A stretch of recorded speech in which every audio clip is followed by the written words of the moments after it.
Live from Minute Maid Park in Houston, Texas, My 20 brings you Houston Astros baseball. Today concludes this six-game homestand as the Arizona Diamondbacks are trying for a sweep of the Houston Astros. Good afternoon, everybody. Bill Brown and Jim DeShays. The Astros were blown out last night. Now they can still have a 500 homestand if they take this one today, J.D. Well, that responsibility falls to a left-hander, Jay Happ, as he makes a start this afternoon with a 3-6 record. He's up against Josh Colmenter, a rookie who's made 3 starts, 2 of those scoreless baseball. He's 3-1 with a 1.19. Very unorthodox delivery from Colmenter right over the top. That will be the challenge for the Astros hitters. And the numbers for Happ, 3-6, as I mentioned, with an ERA of 4.99. As the Astros move on to Chicago after this game, they hope they can capture this one, a Sunday matinee for these Houston fans, and you'll see it in just a moment.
And let's check the starting lineup now for Kirk Gibson's Arizona Diamondbacks. Brought to you by Xfinity.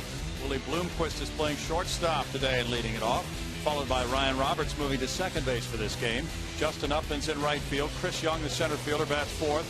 Xavier Nady is in the lineup today in left field against the lefty, Jay Happ. It's Juan Miranda at first base. Melvin Mora at third. Henry Blanco, the catcher. Josh Colmenter is the pitcher. Left-hander Jay Happ for the Astros this afternoon. He's 3-6 with a 4.99 ERA. You take a look at his last 3 outings, a couple of six-inning affairs, and then Tuesday against the Dodgers, 5 innings, 3 hits, 1 earned run. He allowed 5 runs in that ball game, gave up a big grand slam. And behind the plate today for the Astros, J.R. Tolles, and you remember Humberto Quintero injured Friday night. Tolles has not caught Happ in a while. Typically Q would be back there, but this is what happened Friday night on the little ground ball back to the mound. Wilton Lopez threw home, and Ryan Roberts hit cue as he was trying to catch that throw. He's in an awkward position. Sprained ankle, disabled list. Robinson Cancel comes to the big leagues. J.R. Tolles takes on more responsibility as the front man now for the Astros catching corps. Diamondbacks are rolling. They've won 11 of their last 12. Robinson Cancel on the bench there, watching this leadoff man, Willie Bloomquist, settle into the batter's box. And Jay Happ comes right after him. There's strike one. DJ Rayburn is the home plate umpire. Bloomquist at 276 has one homer. He's driven in 7. Good, versatile player. He went 1 for 5 last night. And Bloomquist could play all over the place. No balls and 2 strikes in the game last night. He was in left field, leading it off. Body language indicating that he did not like that call, but it looked like a pretty good pitch. It's 1-2. Jay Happ is 1-1 in his career against the D-backs in 2 starts with an ERA of 2.77 against them. Jay has an ERA at home under 3 this year. Top to shortstop. Clint Barmas takes care of out number 1 for Jay Happ. Take a look at the Astros now defensively this afternoon. Lee Bourne and Pence. I wonder if there's an outfield that has played together more than these 3 guys this year. Johnson, Barmas, Keppinger, Wallace cover the infield. Keppinger making his 2nd start since his return. And as we mentioned, J.R. Tolles behind the plate for Happ. Ryan Roberts has been at third base for the first 2 games of the series, going 3 for 10. Now he moves to second base. 279, 7 homers, 22 runs batted in. The regular second baseman Kelly Johnson bats left. Roberts has had a very good start to the season. Kirk Gibson wants his bat in the lineup. He gets more in there as well. Now, Kirk Gibson just not willing to believe the numbers. Left-handed hitters hitting .371 off Jay Happ so far this year, but even with that, Gibson is resting most of his left-handed bats, the exception being the first baseman Juan Miranda. Good cut there by Roberts. It's 2 balls and a strike. Roberts sizzled through spring training, hitting .519. In the month of April, did not see him slow down very much at all. So he's had a lot of playing time this year for this Arizona club. He's had 140 at bats.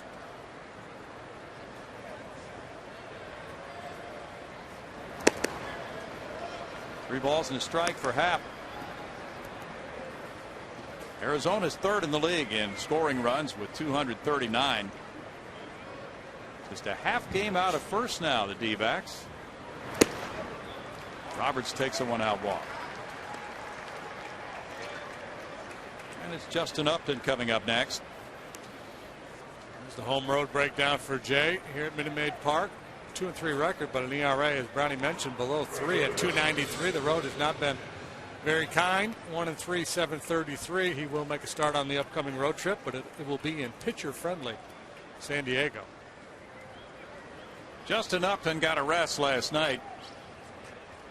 Kirk Gibson said in one of the articles he tends to be hard on himself. He's hitting .241, 9 homers, 24 runs batted in. So apparently Kirk saw the frustration, decided to give Justin a little downtime last night after he went 0 for 4 Friday.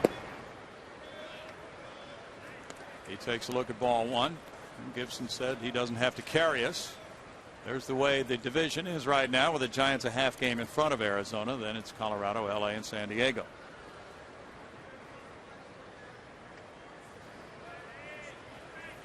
Upton, of course, with that first player drafted status, has drawn very high expectations. He was the first in the 05 draft. Last year he hit 17 homers. He drove in 69 runs. In 09, though, he was an all-star, hitting .300 with 26 bombs and 86 driven in. Pitch is up, and it's 2-0. Now Tolles goes out to talk with Happ. So more work coming, as you mentioned, for J.R. Tolles with the injury to Humberto Quintero and with Robinson Cancel here. The plan is to catch Cancel Tuesday in Chicago, and that will be the major league debut of 20-year-old right-hander Jordan Lyles. Cancel has been catching Lyles at Oklahoma City.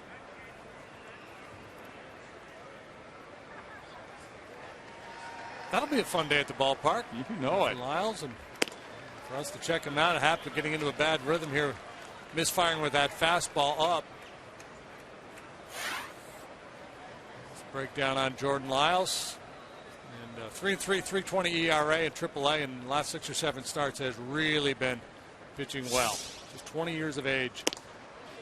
Time to mix in some breaking balls or some changeups to reset the sight. Sometimes that helps when you keep misfiring high with the fastball.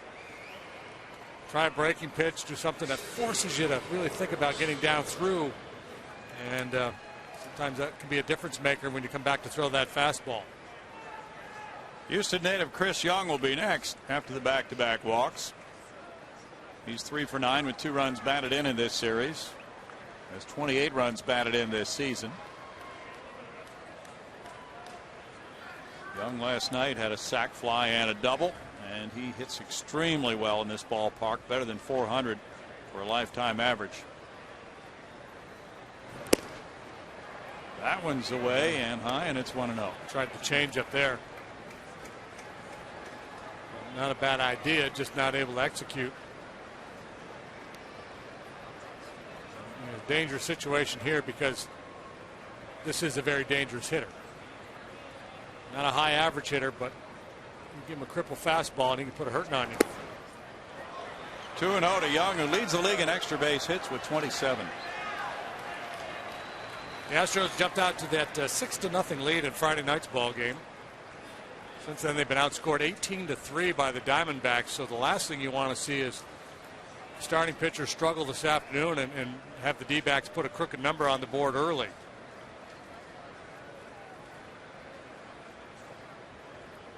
Brad Arnsberg talking it over with Jay Happ. Jay with 27 walks and 57 2/3 innings coming into this one. Yeah, so much in athletics is about muscle memory and being able to repeat, whether it's your golf swing or your batting swing, and same thing with the pitching delivery, and you can get into some bad habits and just not be able to correct them right away. We've seen it a lot over the years. Pitchers go out there and you figure, okay, they missed a couple times high. Now they'll make that adjustment, but sometimes it's very difficult to do that. 2-0 pitch coming.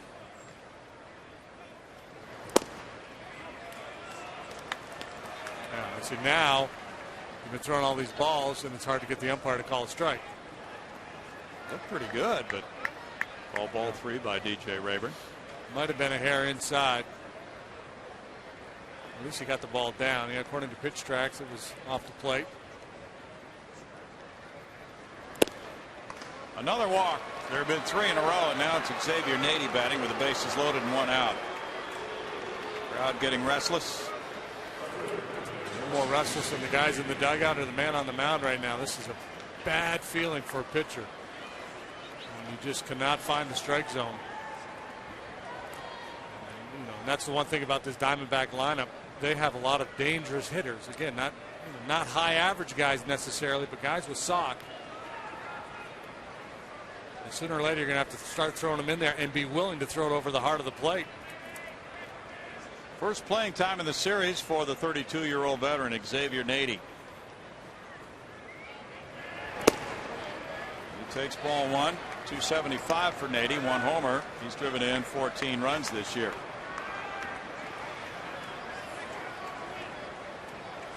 Ten balls in a row now for Happ. Diamondbacks are hitting .419 as a team with the bases loaded this year. That's a strike to make it 1-1 with Miranda on deck. Sarcasm lives here in Houston. It's not known as a sarcastic city either. Nady is hitting 6 straight games. It's a season high for him. 7 for his last 20.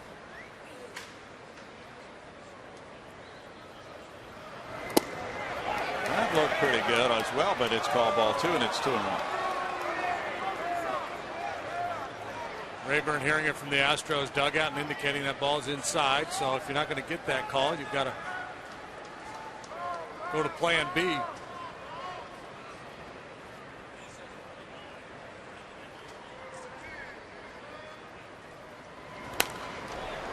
Now back, and it's a 2-ball, 2-strike count. Now a different story is Happ has gone to 2 strikes on the hitter. He did that on Bloomquist. Got him on a grounder. And he does not run well. Good double play, man, if you can get a ground ball. He's bounced into 3 of those for Kirk Gibson's club this year.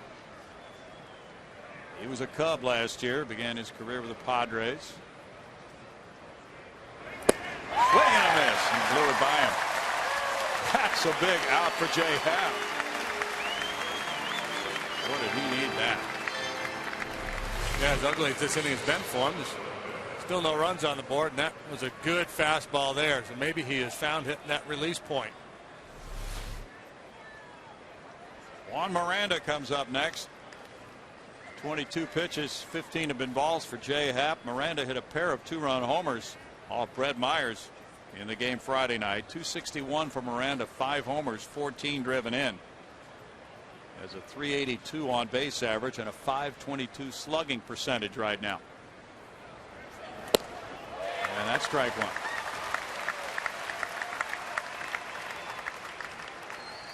Miranda's hit 379 in his last 8 games. The game Friday night was his first career 2-home run game in the majors.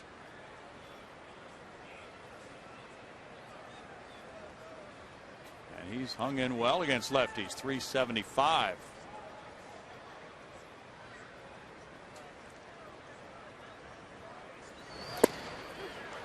Strike, and it's 0-2. Miranda jumped back from that one. He's upset. Well, those balls to the right-handed hitters were called inside, and that one looked like it might have been a little bit in. Nope.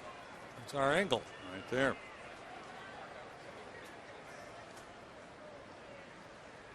Melvin Morris on deck. How about that? 1 pitch away from getting out of this mess. It's pretty crazy, isn't it? This is a roller coaster first inning. It's like you hit your tee shot in the water, you take a drop, hit it in the trees, and then you hole out from about 130 yards to make your par.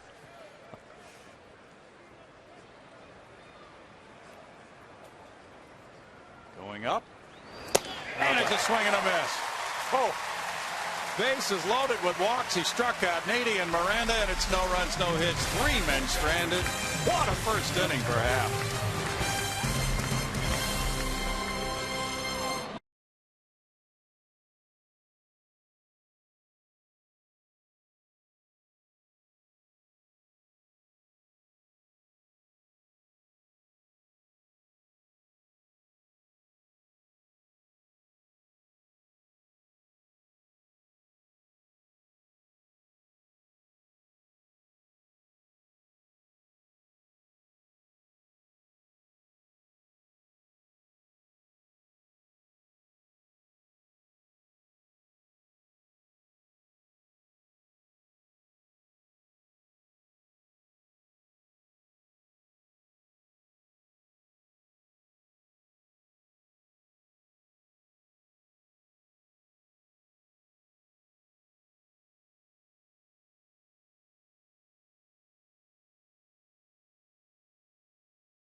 The starting lineup for Brad Mills now, University of Arizona player, is brought to you by Xfinity. Michael Bourne in center field, followed by Jeff Keppinger at second base. Hunter Pence on a 9-game hitting streak is the right fielder.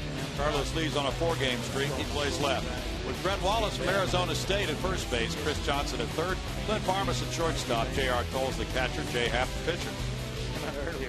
Josh Colementor for the Arizona Diamondbacks this afternoon. You see the numbers on him, and they're really good. 3-1 with a .19 ERA. Started the year in the bullpen, has since moved into the rotation. He's made 3 starts and pitched very, very well. A couple of scoreless outings, and got hit around a little bit last time out, but only allowed 2 earned runs in 4 1/3. And look at this delivery. This is Iron Mike The old pitching machine come to life. Right over the top.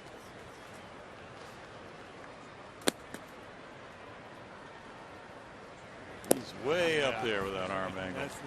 And if nobody else in the league that throws like that, so certainly a little bit of an adjustment for the hitters. He's not a real hard thrower, 87 to 90 miles an hour, but very effective with that fastball. And he has a very good changeup to complement it. 3-0 to Michael Bourne.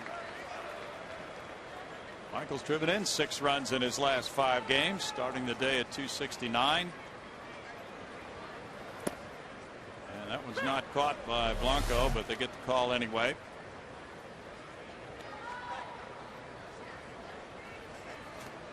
I'm trying to think of another guy that I've seen pitch like this, and nobody comes to mind. 269 for Michael. Looks like he's playing cricket. He does. He's lined on one bounce. Willie Bloomquist turns and just got him at first base. Very close call.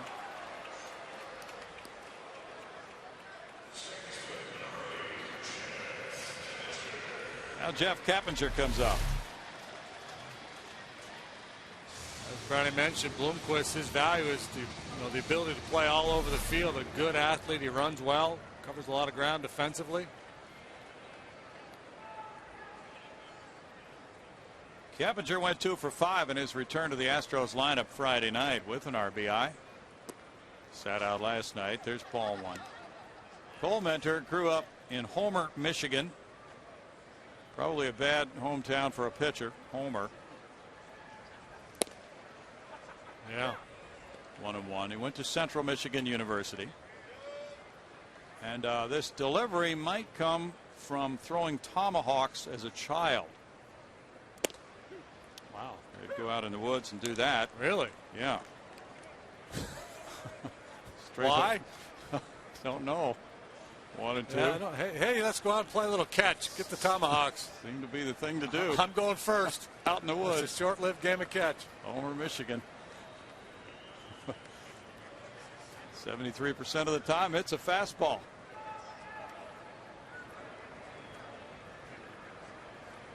First big league start, 6 shutout innings, as JD mentioned. That was against the Dodgers. Out to center field. Young waiting. 2 outs, and it's Hunter Pence. Well, let's take a look at the Diamondbacks defensively this afternoon. A little different look. Nady gets a start in left. Young enough to cover all kinds of real estate out there. The veteran Melvin Mora joins Bloomquist on the left side of the infield. Roberts and Miranda cover the right. And speaking of veterans, Henry Blanco, 39 years of age behind the plate. Still one of the better defensive catchers in baseball. Yes, he's thrown out 3 of 6 this year. Hunter Pence on that 9-game hitting streak has hit .370. Strike 1 to Hunter. Batting average for the season for Hunter is .300. He has 6 homers. He's driven in 38 runs. He's 3rd in the league in hits with 69.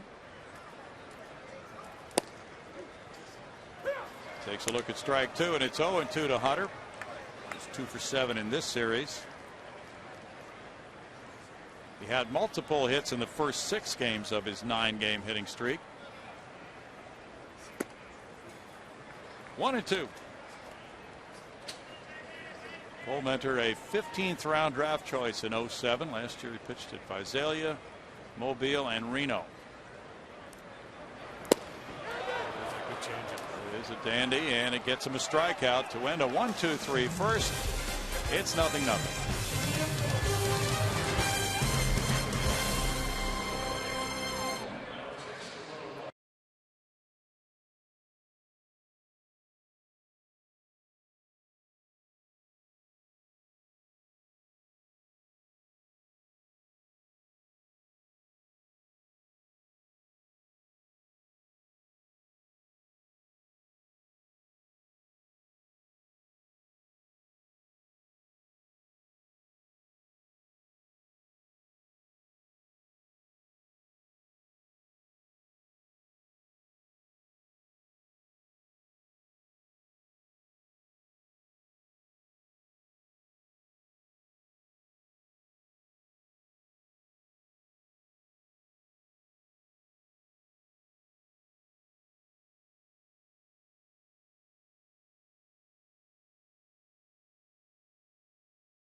And Jay Happ got the first out. Then he walked the next three, struck out Nady and Miranda.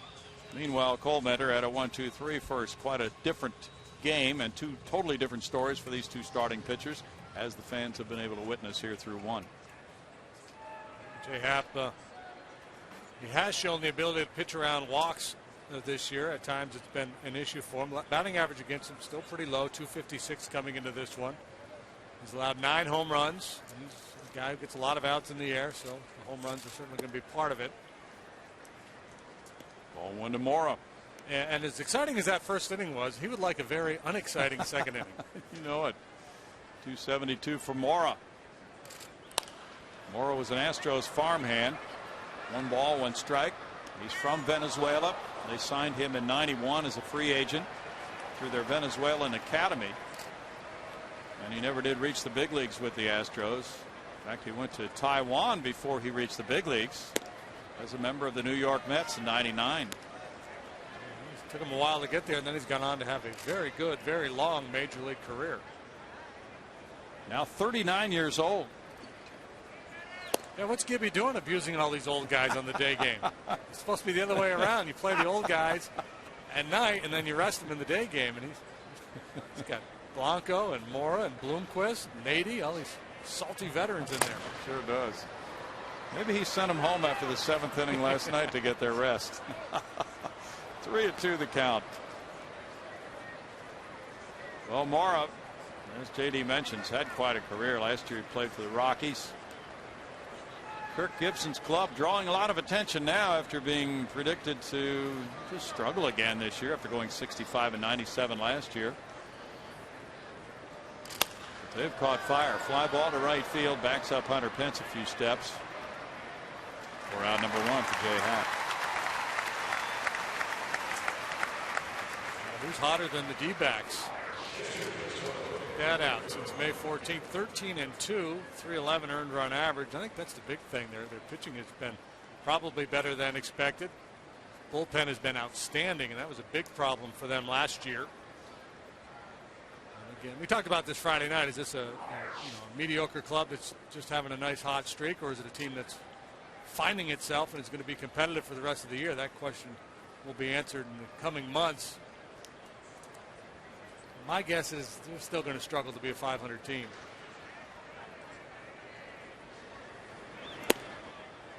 Happ delivers another ball to Henry Blanco, sometimes called Hank White. It's 2-0. Kirk Gibson has a birthday. He had one yesterday along with Billy Doran. Yeah, Billy D. How about the Pips? Or just Gladys? Just Gladys only. She's disassociating herself from the Pips as far as birthdays are concerned. Jerry West and Jim Thorpe. An elite group, Brownie. Well-rounded group. Cutting across various sports. The other guy's a football player, huh? Yeah. Orr. How do you say his name? Michael Orr, yeah. Did you see the movie, The Blind Side? Oh, that's him. Yeah, that's okay. the guy. Yeah. I just knew him as the Blindside guy. Yeah. Sandra Bullock's guy. Exactly. Foul pop, and that goes back into the seats. Very good movie. 3 balls, 2 strikes to Henry Blanco. Miguel Montero did the catching the first couple nights of the series. And Montero definitely had an impact at the plate last night.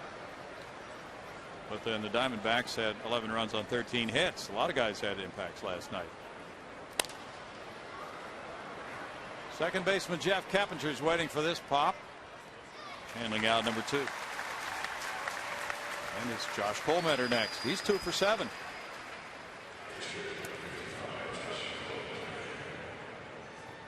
Daniel Hudson got the start Friday night. It wasn't a well-pitched game for him, but nonetheless the winner as Arizona took it 7-6. And then Zach Duke made his first start with the D-backs, and it was a dandy last night. 7 innings of shutout ball, and he hit a 3-run homer. Colmenter looks at a strike. Here's the random factoid about that one. Only one other player since 1900 has thrown 7 or more scoreless innings and hit a home run in his first game for a team. It was Jason Jennings who threw a shutout and hit a home run in his major league debut. That's a good one. 1 ball, 2 strikes to Colmenter.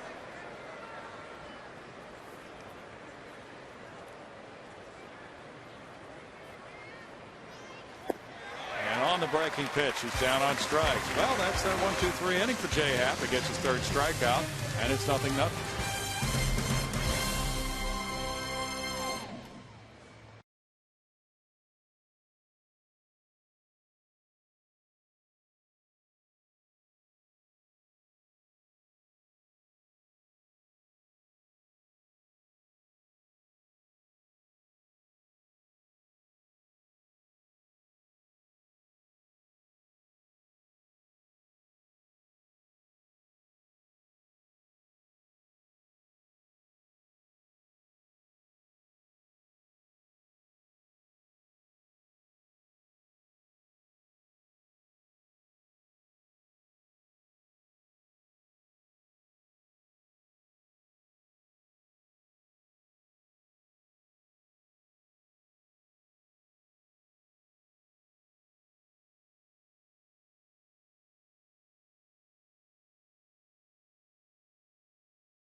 Bottom of the second inning. Lee, Wallace, and Johnson due up against Josh Colmenter, who has had people scurrying through the record books. As he had a franchise record 15 consecutive scoreless innings to begin his career as a starting pitcher. He had been in the bullpen going back to his first appearance on the 17th of April. So it's been a nice seamless transition for him to the rotation, making his fourth big league start today.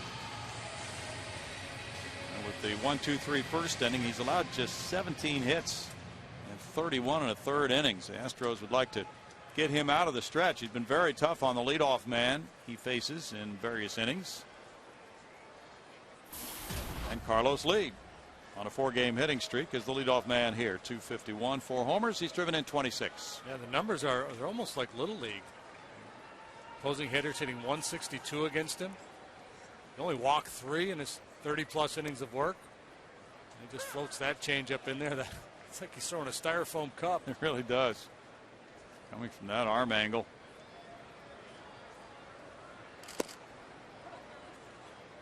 It's a 1-ball, 1-strike count for Josh Colmenter.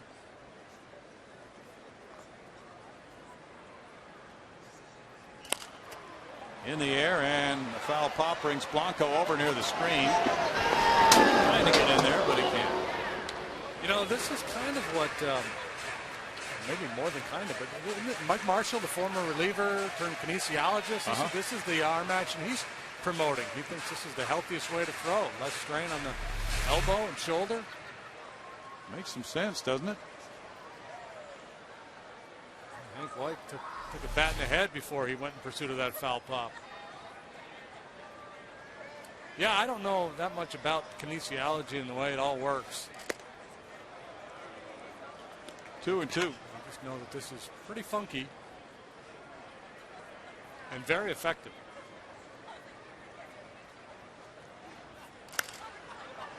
In the air and toward right field. Roberts is underneath. Oh! No, he let it drop behind him. Must have heard Upton say something. He turned around and looked out at the right fielder, and it just dropped in. Roberts, a guy who's usually trying to make every single play.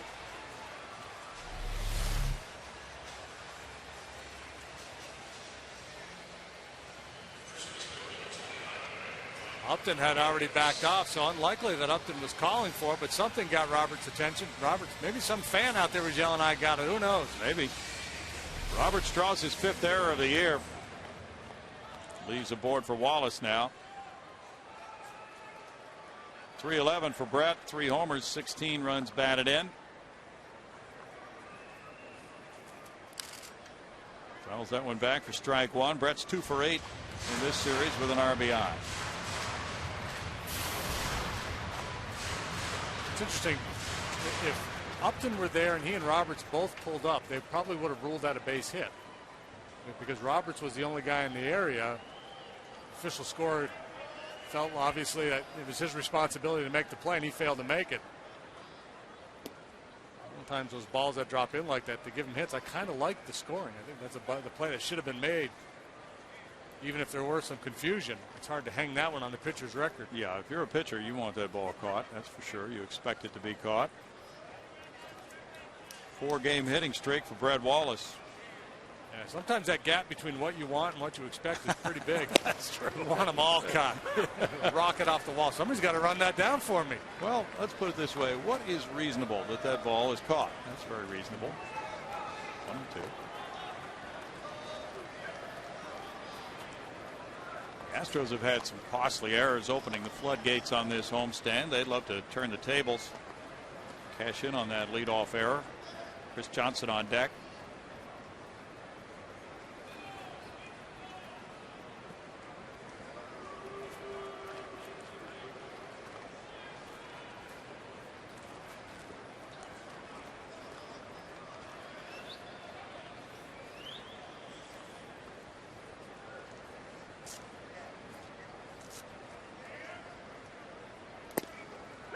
That's strike 3 call. Second strikeout for Coleman. Chris Johnson takes a shot next. A couple of borderline pitches in that sequence. One against Brett Wallace. Saw him on pitch track. They're both off the edge a little bit. Coleman's been around the plate, hit his target, got the call.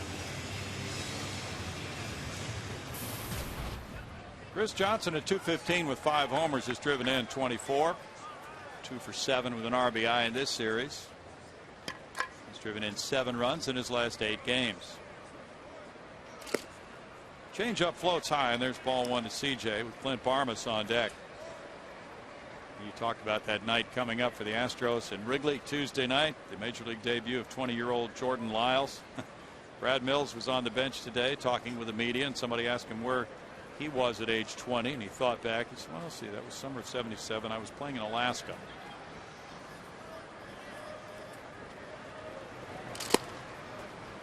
That's in for a strike, and it's 1-1. And he ticked off the names of other players who were playing in that league in Alaska that summer.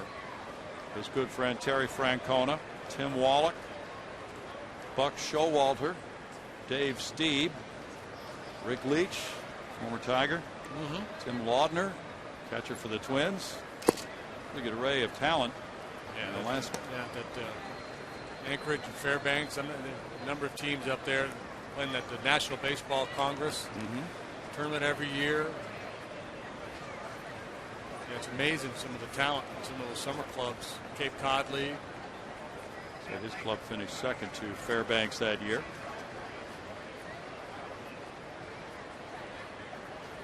Now, what year was that? 77.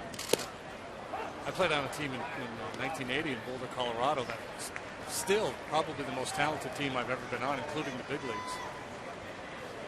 Tony Gwynn, Joe Carter, Mark Langston. It's not one team. Steve Bushell, Spike Owen. Good grief. Mickey Tettleton. Yeah, we had like 8 or 9 first-round draft picks. Joe Madden was a coach on that team. Wow.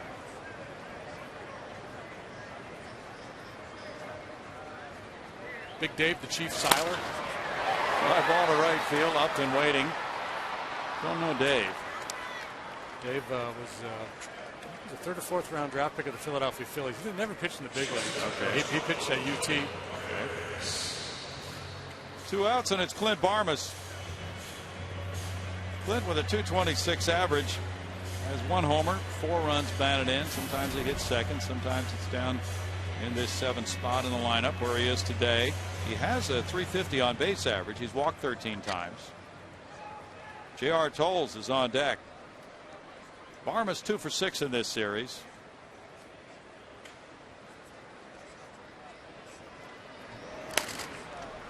back, strike one. Don Baylor came over to say hello to Clint before the game Friday night. On the hitting coach now for Arizona, talking about their days with the Rockies. Don still lives in Austin. And he said the coaches really had to do a lot of teaching with this Arizona club this spring.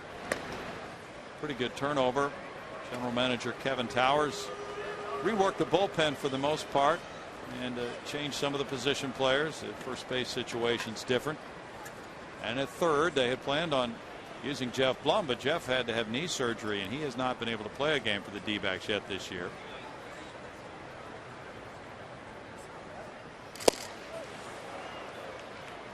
No balls, 2 strikes for Colemeter.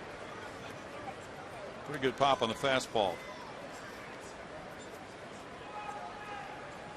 Jason Bourgeois is ready to go back to the field, and he'll head for Florida. Go to the Astros extended spring training team and take some batting practice Monday and Tuesday and get into a simulated game.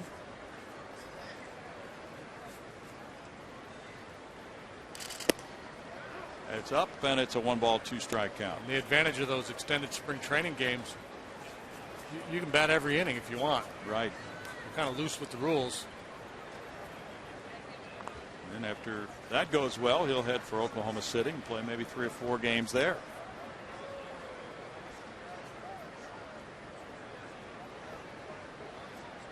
Carlos takes off, and it's foul back. Carlos got that running lead. He can do that pretty well sometimes, and it wound up being a pretty good jump. Well, he has expectation or lack thereof on his side. He takes a very modest lead, then just shuffle, go. Not a bad idea. Got a hitter down on the count. A couple of strikes, 2 outs in the inning. If you get thrown out, unlikely you're going to get a whole lot done anyway. And if you make it, now you've got a man in scoring position. 1 swing, you could have a 1-run lead.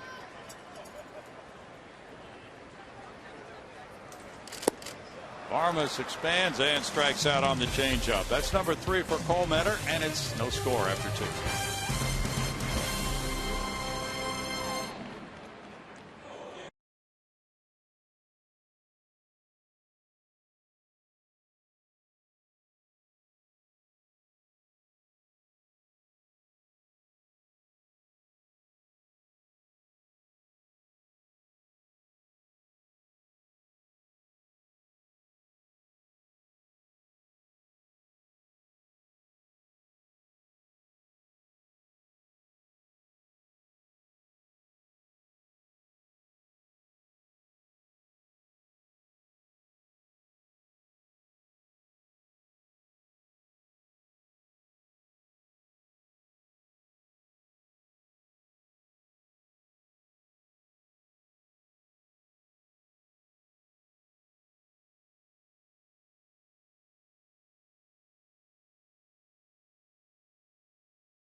We're scoreless between the Diamondbacks and the Astros. Kids free all summer.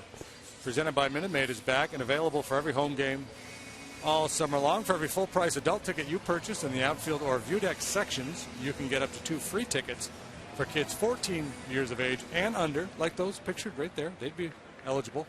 Do it at Astros.com. Good Sunday for these fans. They watched the Diamondbacks load the bases in the first. Then Jay Happ got tough, put together back-to-back strikeouts, Now as the third inning begins, it's the leadoff man, Willie Bloomquist, late on the fastball, strike one. So many times we talk about it. Survive and then thrive. Survive that early trouble till you get locked in and then get after it. And that's exactly what Jay Happ has done. After really being wobbly with his command, he's retired 5 in a row, 3 by strikeout. A real much better feel now for that outside corner with his fastball.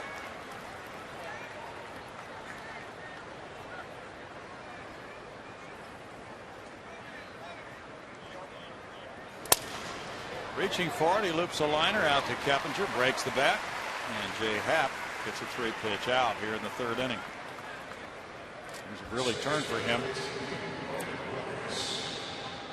That's 6 straight retired by Happ. He had the bases loaded, 1 out, fell behind Nate. He came back to get him on strike, struck out Miranda, and really created his own turnaround. Roberts drew the first walk of 3 in a row.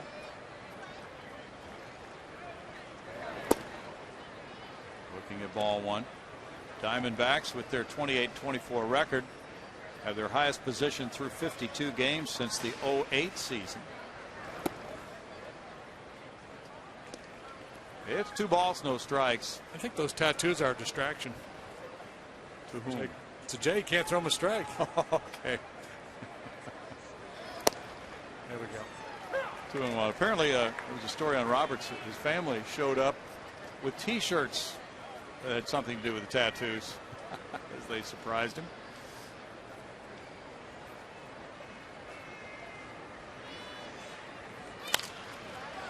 In the air, and Keppinger goes back. Hunter Pence is underneath, though. Taking care of out number 2. This is fairly typical of a good Jay Happ game. A lot of pop-ups and lazy fly balls. You'd have a hard time squaring up that high fastball. Upton drew a 4-pitch walk. Tomorrow in Chicago, it's day baseball for the Astros. A 1:20 start. We'll be on the air at 12:30. Astros live on Fox Sports Houston. Strike 1 to Upton. Oh, yeah. Rodrigo Lopez is going to get the start, eh? They just picked him up from Atlanta. That's true. A few days ago. Yep. Pitching down in AAA for the Braves. And the Jordan Lyles debut. That's a night game Tuesday against Carlos Zambrano, and Wednesday back to day baseball. Brett Myers and Doug Davis. My 20 on Wednesday. Got some issues with that rotation over there, don't they? They really do. Yep. They're tweaking it quite a bit. 1 ball, 2 strikes. Cubs are going through a tough period right now. They are 22-28. 2 balls, 2 strikes. Randy Wells just came back. I think he's pitching today for them. So that's another change in their rotation.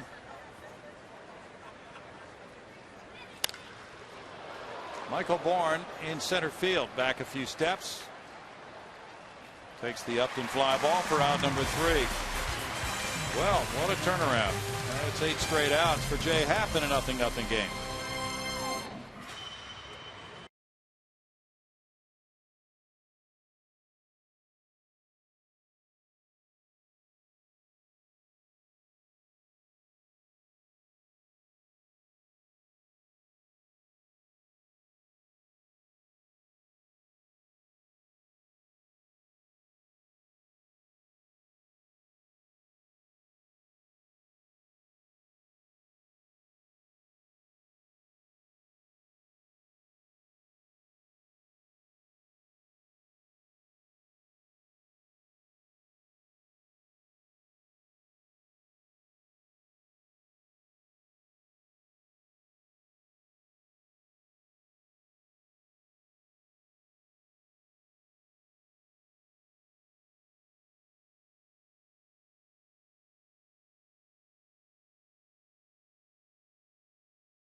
think possible.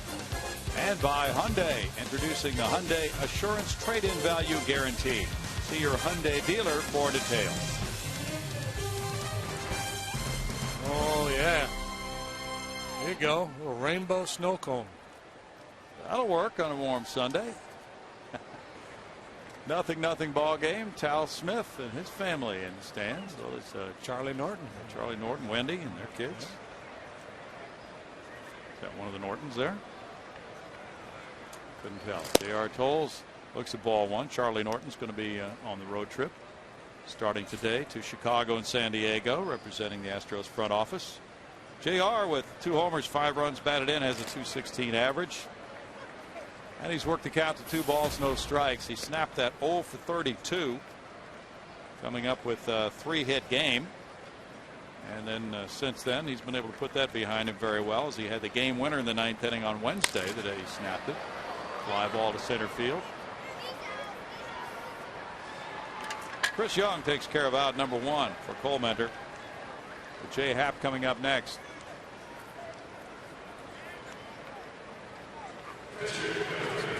Colementor will flip up the occasional curveball, but essentially a 2-pitch pitcher, fastball and a straight changeup, and they come right from the same exact spot. Very deceptive delivery to begin with. And comes out of that hand again. You don't know whether it's the 88-mile-an-hour fastball or the 80-mile-an-hour changeup. Strike to Happ.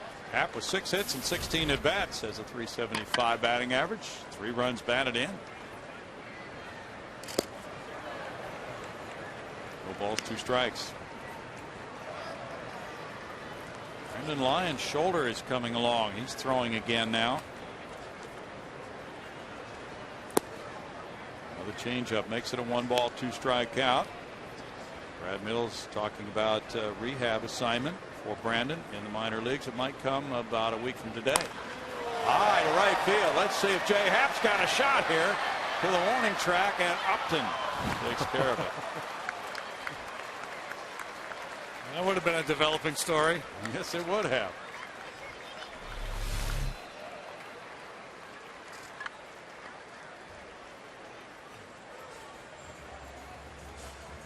Now Jay can go back to the dugouts. I don't get it, guys. I don't see the deception. I don't know what's so hard about this guy. It's about a half an inch closer to the sweet spot, and I'm jogging around the bases.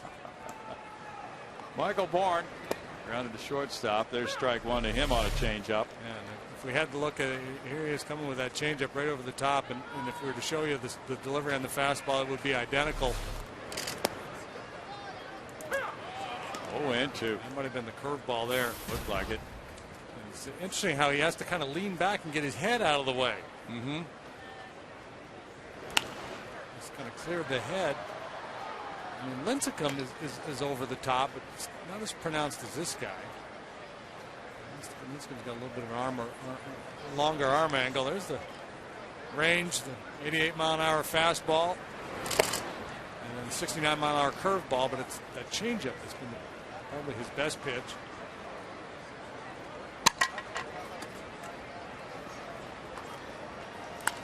Bourne fouls it back. Still 1-2. And Colementor beat the Dodgers 1-0. He became the only pitcher in the last 100 years to win his first career start with 6 scoreless innings, allowing 2 hits or fewer when his team had only 1 hit. A tight ball game, and he pitched well in his debut against Chad Billingsley.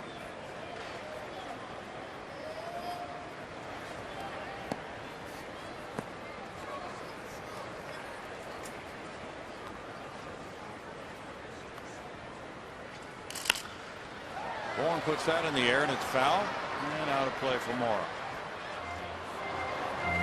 Diamondbacks go back home to play the Florida Marlins.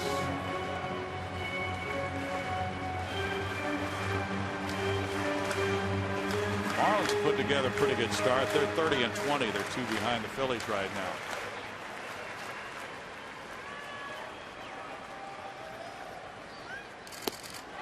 Another changeup, work for a strikeout. That's number 4 for Colementor.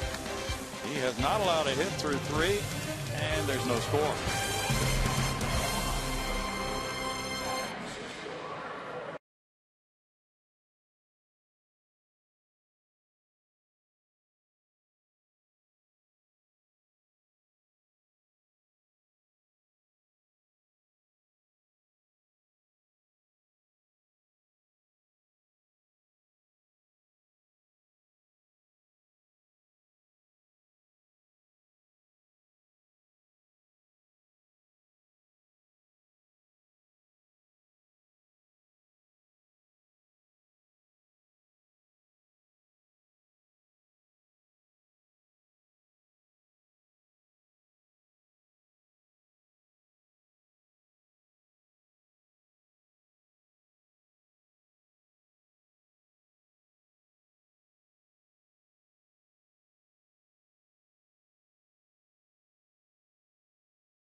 Walked 3 in a row after getting 1 out in the first inning. Since then, he set down 8 in a row.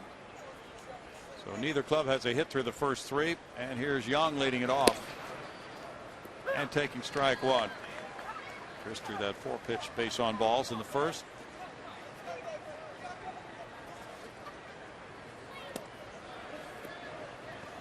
It's a 1-ball, 1-strike count. There are the pitching lines. Dueling no-nos.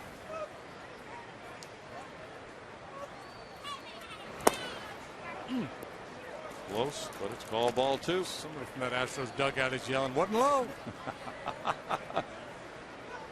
Mets pounced on the Phillies early and lead them 9-1 after 5. Phillies have come from behind to beat them late. Twice this weekend already, so the Mets going to take away the possibility of that. 9-1.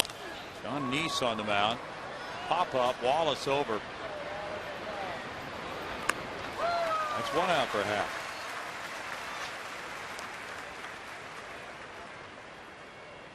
And the Mets do not have a home run in that game either. Worley was the starter for the Phillies. He gave up 12 hits and 8 runs, 5 of them earned in 3 innings.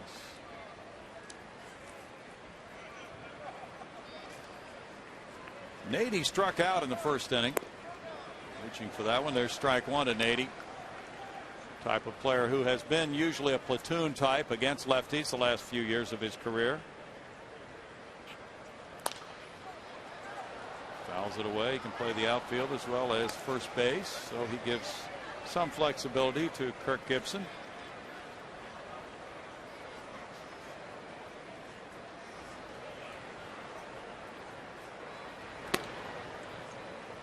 He's from Salinas, California. Went to the University of California, where he was a 2-time All-American. 1-2.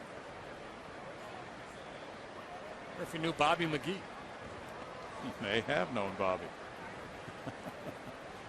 2 balls and 2 strikes from Salinas.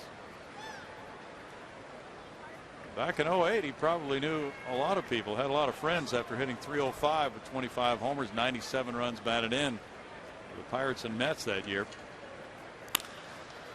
That one goes foul. Yeah.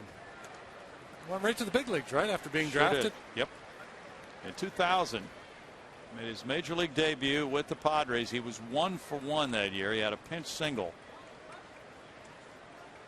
Should have retired right there. Then he had Tommy John surgery the next year. Foul back.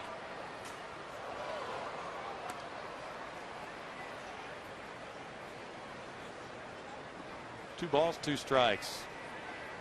Set the Pac-10 conference record for slugging percentage while at Cal was .729. That's a big number. How about that? A strikeout for Happ. That's number 4. Got it in on him. Well, and that's the pitch he wasn't getting called in that first inning when he was struggling with his command. But now that he's back on top of his game, throwing more strikes, you tend to get those calls. And it's not like the umpire thinks that consciously. Well, he's throwing more strikes, therefore I'm going to call more strikes. You just kind of, you're around the plate, you're more likely to get borderline calls. DJ Rayburn is the umpire there. Juan Miranda is the batter. He struck out in the first. Miranda hits one foul for strike 1. Miranda, 28 years old, from Cuba. He has hit lefties very well. In fact, he homered Francisco Liriano of the Twins. And that was only the 5th home run allowed by Liriano to a left-handed batter. And the first one since Ken Griffey Jr. hit one off him in 09. No balls, 2 strikes to Miranda.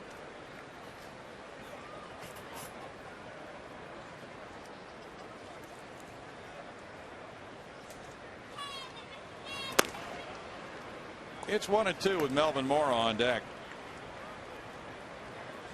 All major league clubs observed a moment of silence prior to games this Memorial Day weekend to recognize the national moment of remembrance.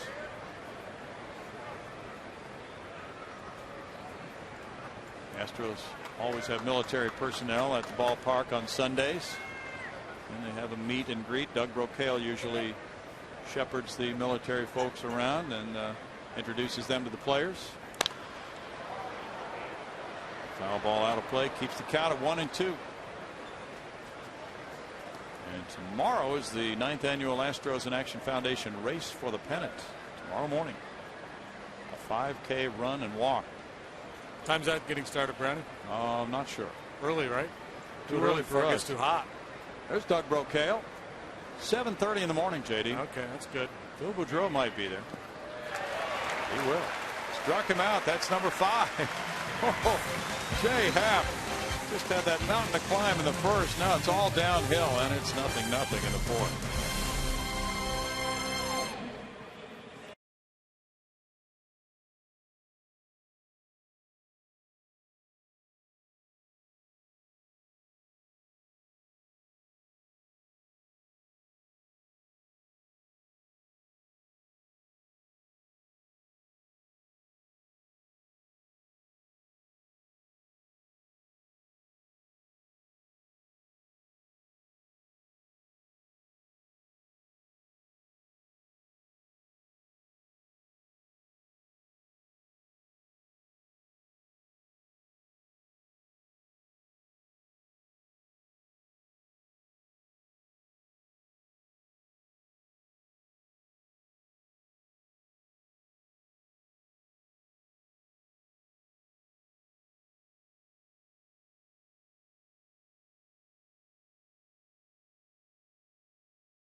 The Astros hitters baffled so far with this combination of fastball, changeup, coming out of that funky over-the-top arm action that he's got. Astros have not been able to solve him yet, but the middle of the order will get their second look at him, and maybe they'll be able to pick something up.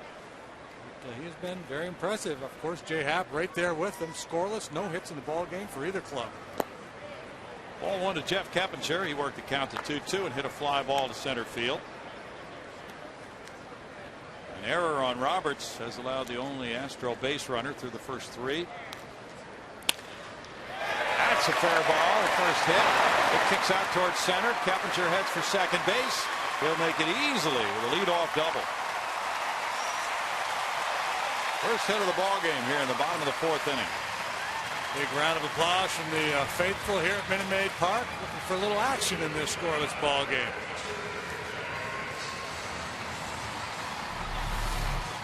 Good start here as Keppinger rips this leadoff double down the third base line. Mora not even able to react. This ball hit so sharply.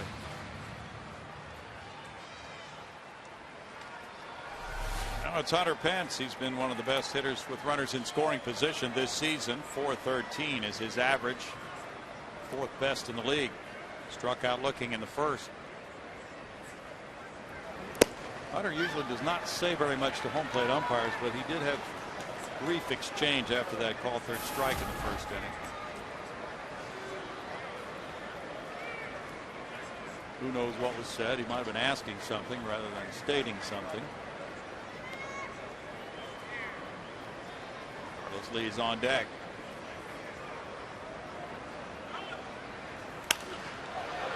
That one goes foul. Melvin Mora coming over. Whoops! It hit the roof, so it's a foul ball and not in play anymore. If it hits the roof above fair territory, it is in play. But if it hits above foul territory, the ball's dead and it's a foul strike.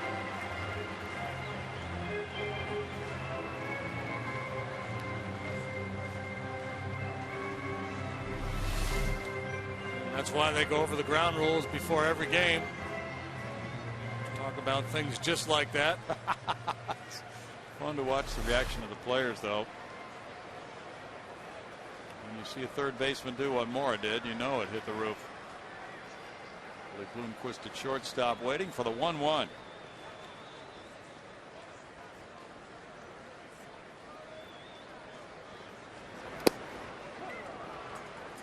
Two balls and a strike. Boston leads at Detroit. It's 3-1 after 5. Mike Cameron hit his third homer. Dustin Pedroia, number 4. Clay Buchholz is the starter for Boston.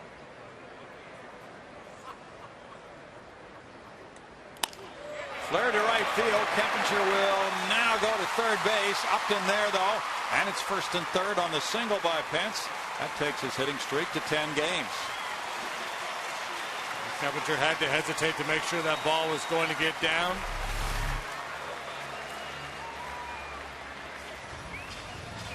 Once he made that determination, he was able to cruise on into third base, but that's the right play. Again, that's an easier read for us up here. We could tell off the bat that it was going to get down, but down there at field level, you can't tell.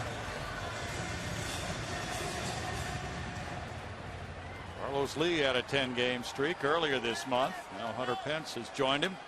First and third for Carlos. He reached on the pop fly that went uncaught. It was ruled an error on Roberts.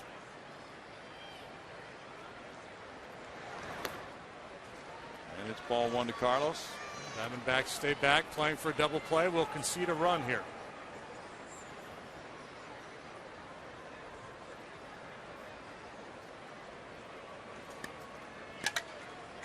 Five out of 13. He sent that runner home from third with less than 2 outs in the inning.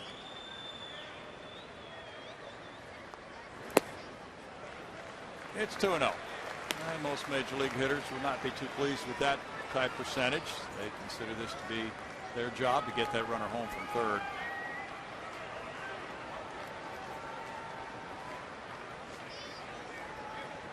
San Diego 3, Washington 2, top of the 5th inning in Washington.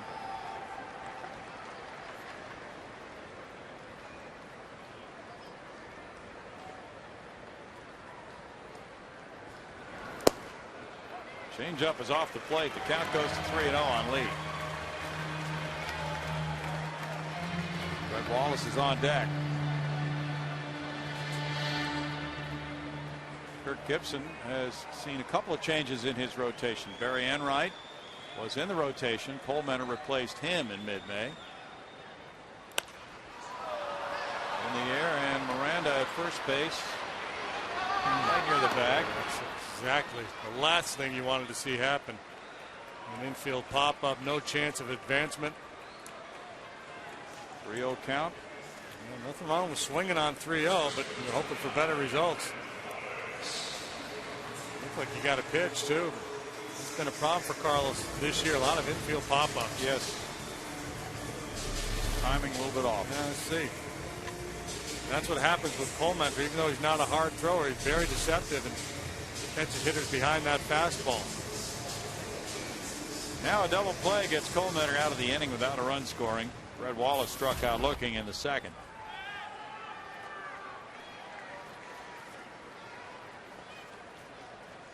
How about the walk-off squeeze bunt with the bases loaded for Milwaukee yesterday? No way. Didn't see that. That was a dandy. Ron Renicky outside the box. Yeah.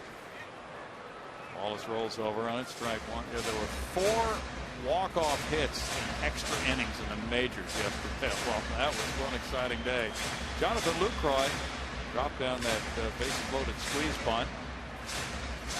And apparently he had never had a walk-off hit at any level before. Ryan Braun came home and scored the winning run. Wow.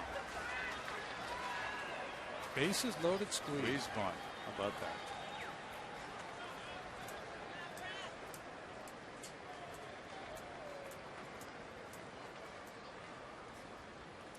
Giants just really struggling right now. 1 ball, 1 strike. They've had shortstop problems. They've had Miguel Tejada's been playing third base lately and tried some different shortstops. Just not working out for them. Now, of course, they've lost their Cleanup man, their catcher Buster Posey. That's an issue. When do they get Sandoval back? Thinking about 10 days or so. That'll help a little bit. Yeah. Might help a lot. A balk is called, and it's 1-0 Houston. Oh, wait, what do we got going on here? Bud Norris balked in around last night. Rayburn pointing to his front knee. This is interesting for a home plate umpire to make that call. He was pointing toward that knee. Yeah. Now Gibson's gone. Yeah.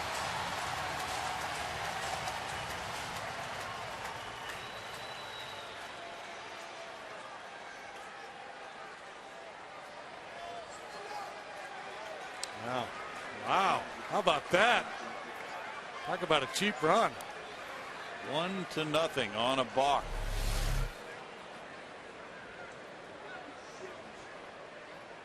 Well, that's a play we see over and over again all year long, and it's never a balk. You could make a case that should always be a balk for some of the piddling stuff they call, but they don't. This was discussed this winter. Brad Mills, we had that conversation the other day, and you can see from that angle where Rayburn was calling that he didn't step directly towards third base. Right.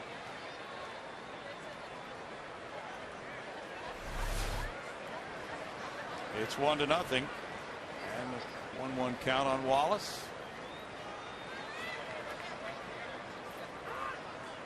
Well, not only does it cost the D-backs a run, but it takes away the double play situation on the ground ball. Yeah.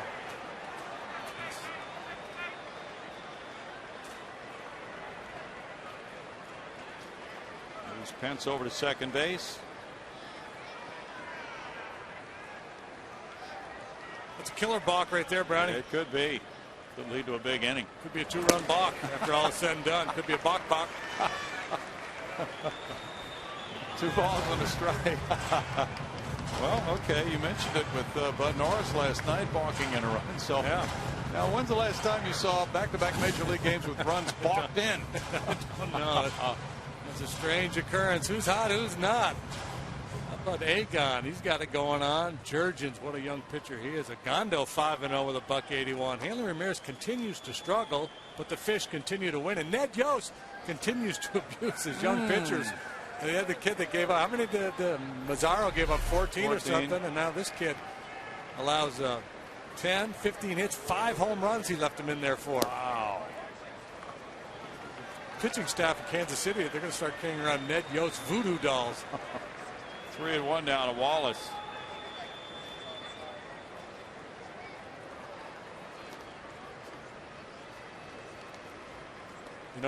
You know it's bad when the manager tells you you're going to have to start the inning. He says, "Go get him, kid," and you're like, "Are you sure?" You don't want to go to Plan B here, Skip? I haven't noticed things aren't going so well. You're my guy. I believe in you. Go get him. Hard to say that to a guy with an ERA of 10. Yeah. And it's not like this kid's been pitching well. I looked at his most recent starts and 3 or 4 ugly ones in a row. Wallace takes a walk, and it's Chris Johnson coming up. First walk of the day for Colemeter. Well, that's often is the case. Second time around, the hitter's having a better at bats, better looks here at Colemeter. See the breakdown pitch by pitch by innings. 15 so far here in the 4th. And he's only got 1 out. Johnson worked the count to 3-1, hit the fly ball to right field in the second. And Barmas on deck. Tampa Bay 5, Cleveland nothing after 5. So one thing about Colemeter, essentially a 2-pitch pitcher. I think he's thrown 1 curveball today, and he doesn't have a very good breaking pitch. So it's fastball, changeup. So the hitters can basically kind of rule out the breaking pitch. Just concentrate on fastball, changeup.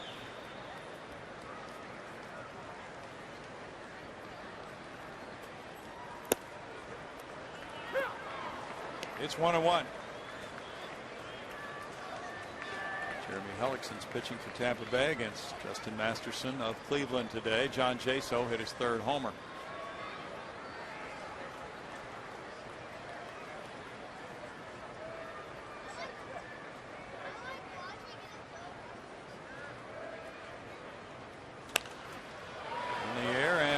comes over, watching it drift back behind the Astros dugout. 1-2.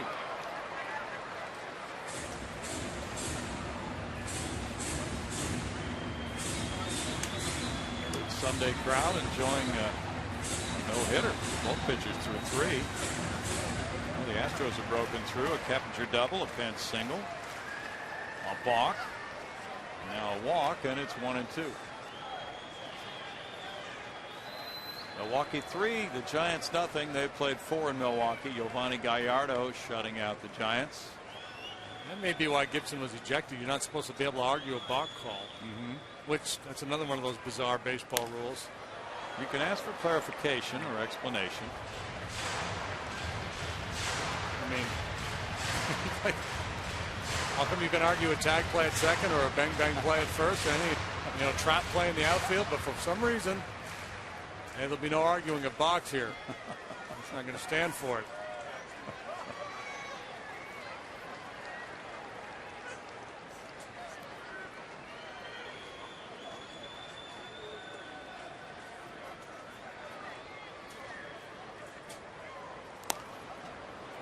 Soft foul ball keeps the count at 1-2 for Chris Johnson. They're loving the foul balls over there. Well, he's the kind of pitcher. Little guy. Poor little guy. Cheer up, pal. Don't tell me it wasn't hit hard, Dad.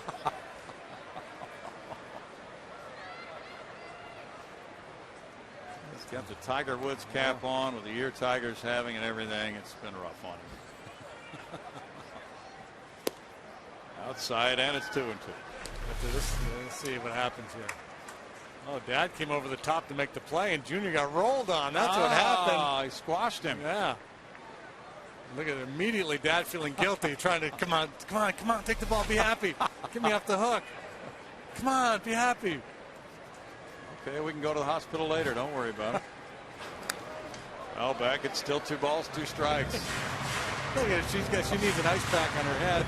Little girl. Look out after all. Things are looking up. Got the ball. Dad got the ball for you. It's going to be okay. A little ice cream will take care of all that you need to take care of. It's going to turn out to be a happy day after all. Yep. Things are looking up. His sister didn't want to keep it too long, so that's even better.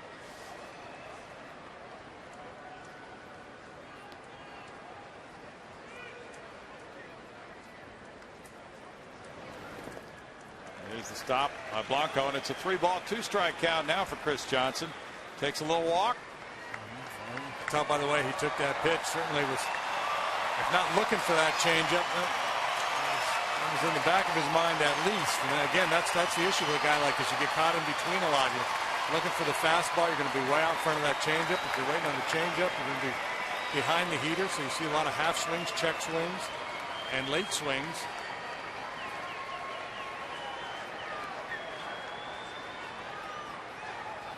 The 3-2 pitch coming with 1 out and 2 men on. Runners go. Fouled away. Brad Mills putting his runners in motion here with a 1-0 lead. Plays for a bigger inning. This will be the 10th pitch coming to CJ.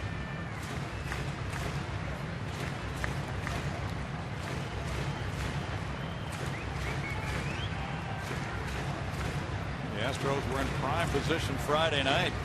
They've done their job. The 6-0 lead through 4. That one got away, and they lost it 7-6. They'd like to pile up some runs for Happ today.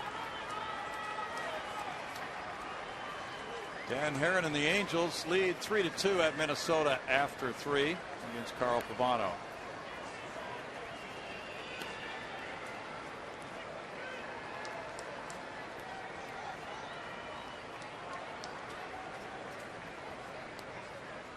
.72 pitches for Colemeter so far. I mentioned Colemeter replaced Barry Enright in the rotation, and the other change was Armando Galarraga being sent down to the minors.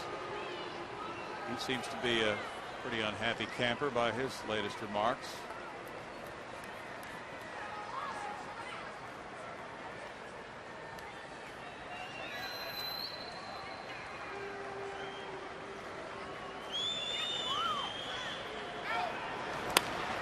tap to shortstop. Bloomquist, with the runners moving, has only the play at first for out number 2. Brad Mills stays out of a double play and gets Clint Barmas up with runners at second and third. Only the second infield out. With Coleman out there on the mound, but he gets CJ to roll over on this off-speed pitch. Runners moving, no chance for 2. But a chance now for 2 runs if Barmas can deliver the base hit.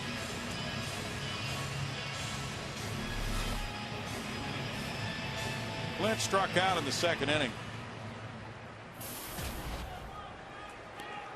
In all the games he's played against the D-backs in the NL West, he's a .266 hitter with 9 homers against them and 28 driven in. J.R. Tolles on deck. With a couple of knocks last night. 4 out of 13 on the homestand coming into play today. And strike 1, a borderline pitch. 11 of the Astros' last 16 games have been decided by 1 run or 2.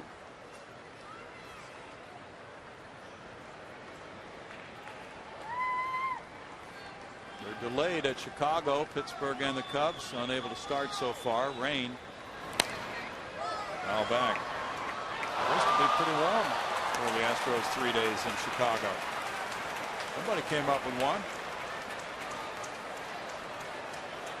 She did. The lady made a catch.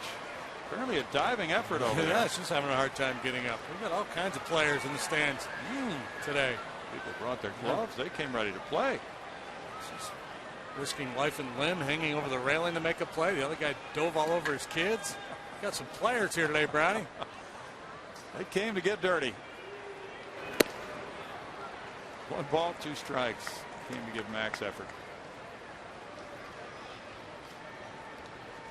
Kansas City and Texas scoreless after 1. Ogando, you were talking about him a moment ago, is on the mound for the Rangers today. Meanwhile, things much better over there. The tears are all gone. Isn't that interesting, though, how the mood can change in a youngster that age? It's kind of like the first inning today for Jay Happ. That's right, yeah. Things are looking rough, and just like that, things turn around, and you're feeling pretty darn good about things.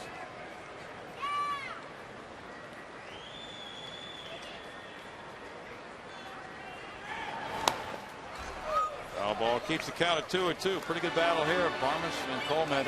Yeah, Coleman, this is our first look at him, but from what I've heard and what I've read, he has outstanding command with his fastball on both sides of the plate. And you would think they'd be tempted to take a shot in with all the pitches they've thrown Barmas away. And pretty much fastball, changeup away to Clinton. Maybe they just feel like that's, he's pretty good inside. They just want to stay away from his strength. So you have to believe they've got him set up if they can make a pitch in on his hands to jam him. Henry Blanco's been catching in this league for a good long while. You'd have to trust him if you were on the mound and he was back there. He wanted to go in. Still 2-2.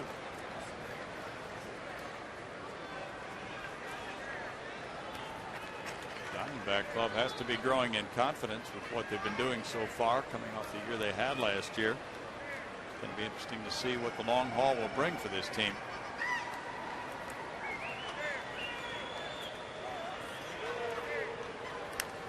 Foul back again. Good battle. He gets a lot of foul balls on that fastball. Again, it's because of the changeup. The hitters wait that extra beat. They don't want to be fooled by that off-speed pitch.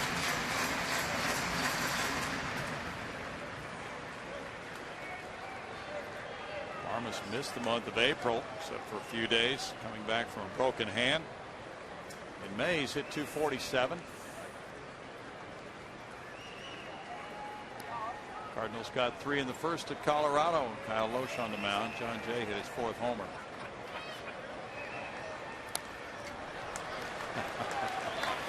And here goes Hank White out for another conversation. All right, let's talk this over again. Here's what I say. I called for that inside fastball 2-3 pitches ago, and he came up, but not really in. I'm just thinking about coming in. What do you think?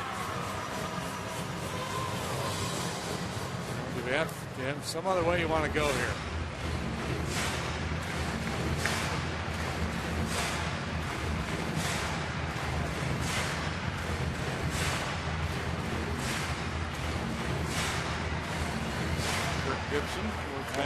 game. They're hanging out with Steve Perry. Smoke coming out of his ears. 22 minutes of possession.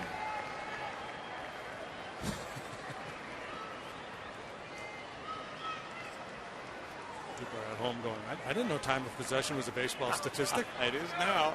We made it one a few years back. May not mean much.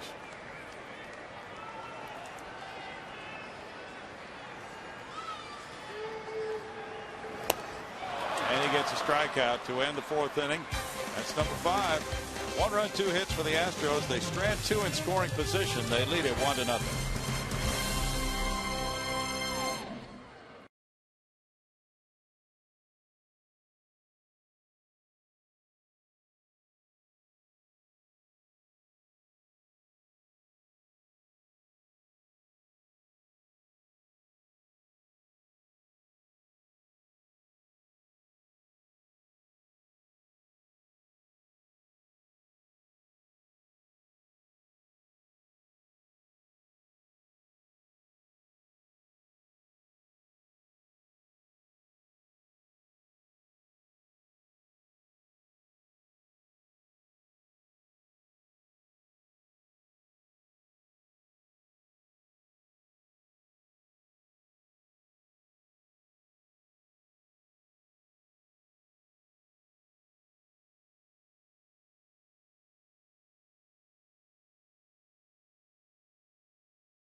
And he made adjustments, and now he's ripping the ball by the hitters and changing speeds, breaking pitches, working everything in. The changeup has worked well for Jay, and he's a much different pitcher than he was when he walked 3 in a row and had bases loaded and 1 out in the 1st inning. Yeah, he went from the picture of imperfection to perfect since then. He's not allowed a base runner since those 3 walks. It's been an incredible turnaround for Jay.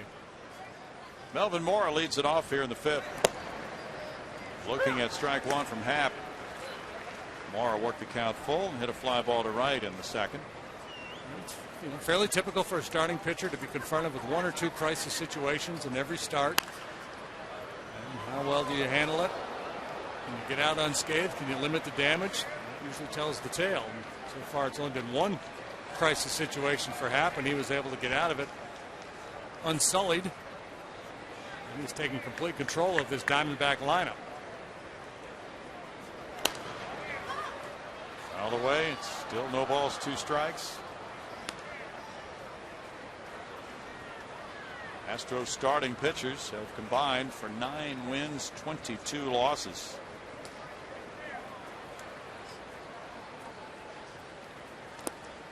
Just off the plate. 1-2. Jay's last win was here. He beat the Mets on the 14th of May. 7-3, giving up 2 runs in 6 innings. Bounced in. It's 2 balls, 2 strikes. Last time out against the Dodgers, he gave up only 1 earned run in 5 innings, but 4 unearned runs. Not a grand slam to Jerry Sands after an error, and another homer to Jay Gibbons. Upstairs there, and it's 3-2. Yeah, it was a 2-out lead, or 2-out nobody on walk to Jamie Carroll in the 3rd inning that got that inning started. And that's kind of been the story of his season. To me, he's been really close in a lot of his starts. There we go. Strikeout looking, 6. Wow, check this out. Mora, the veteran, and he's not going to cross paths with DJ Rayburn. Check out how long, even after the strikeout call, he goes down that first baseline. He made it almost to the bag. Yeah. There he goes. It's as if he's giving the umpire time to change his mind. Okay, right about now, I hear strike 3, but he says, no, I'm not buying it. I'm going to keep on going. Keep going until you let me take the car. I'm not going to my room. Upstairs to Blanco, and it's 2 balls, no strikes. On a full count, he popped a second earlier. Blanco, over the years, known much more for his defense than his bat. But he's been pretty good this year. He's got 4 home runs and a little over 30 ABs, a slugging percentage of about 700. It's odd. 4 homers and 5 runs batted in.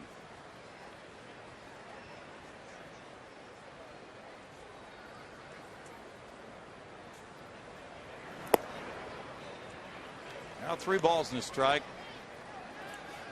Well, you know, a lot of times I think what happens is guys that hit down near the bottom of the order who aren't, you know, really good offensive players, you're willing to throw them cripple fastballs in certain situations. Behind in the count, nobody on, and they take advantage of it.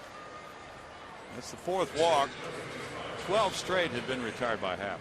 This day in Astros history is brought to you by the MD Anderson Cancer Center, making cancer history. Oh, this is fun. Joe Niekro hit 1 home run in his major league career, and it came off brother Phil. And the Astros go on to beat the Braves 4-3.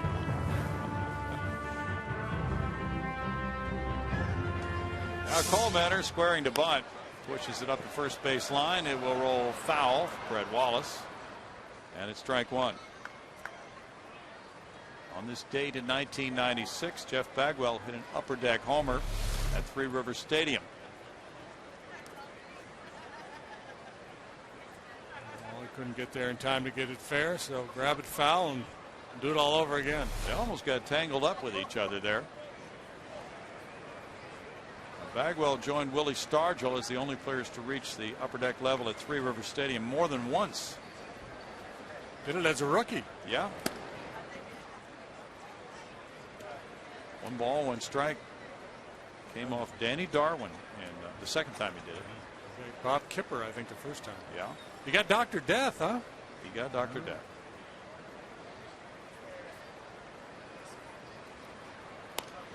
Wanted foul. A lot of guys who got Dr. Death went down the next time they. Well, Danny would tell you, I supplied all the power. You don't hit home runs like that off some soft tosser. Matt Williams coaching at third.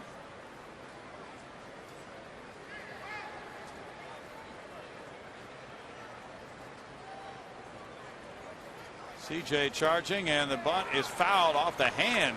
J.R. tolls for a strikeout, but J.R. is really feeling the sting of that foul ball. Strikeout number 7.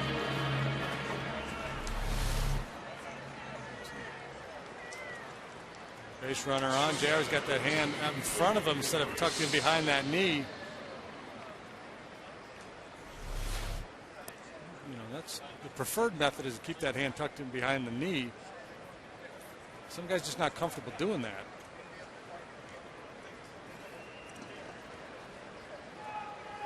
Seven strikeouts now for Happ, and it's Bloomquist coming up. He's grounded to short and popped a second. Humberto Quintero hoping to be back after the 15 days on the disabled list. With the high ankle sprain, he'll stay here while the Astros go to Chicago and do some rehabbing, and then probably catch up with the club in San Diego.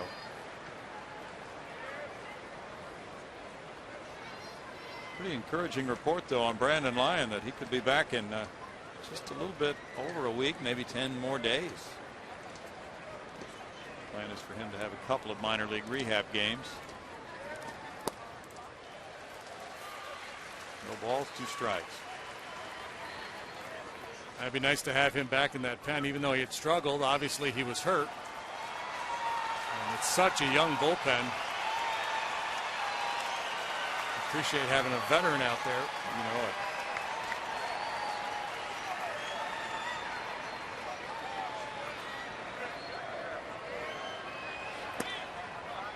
One and 2 for Jay Happ. He's thrown 89 pitches.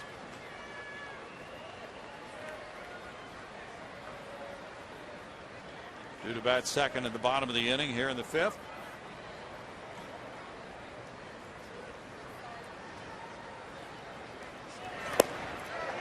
plate, and it's 2-2 to Bloomquist.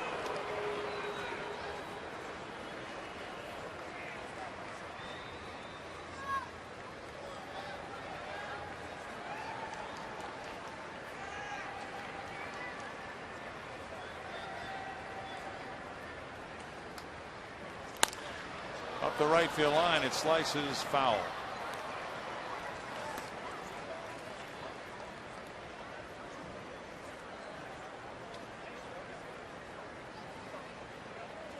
Happ, a third-round pick of the Phillies in 2004, traded in the Roy Oswalt deal last July. Jay is 22-15 as a major league pitcher. Line drive. Low bridges him, and that's the first hit by Arizona. Bloomquist with a sharp single keeps the inning going for Roberts. That time they're trying to throw a cut fastball in on his hands and got it up and didn't really get it in on him. And Bloomquist able to hit that solid line drive right back through the middle. Fortunately, that did not hit Jay. Would have been problematic. He didn't have much time to get down. Ryan Roberts walked in and hit a fly ball to right.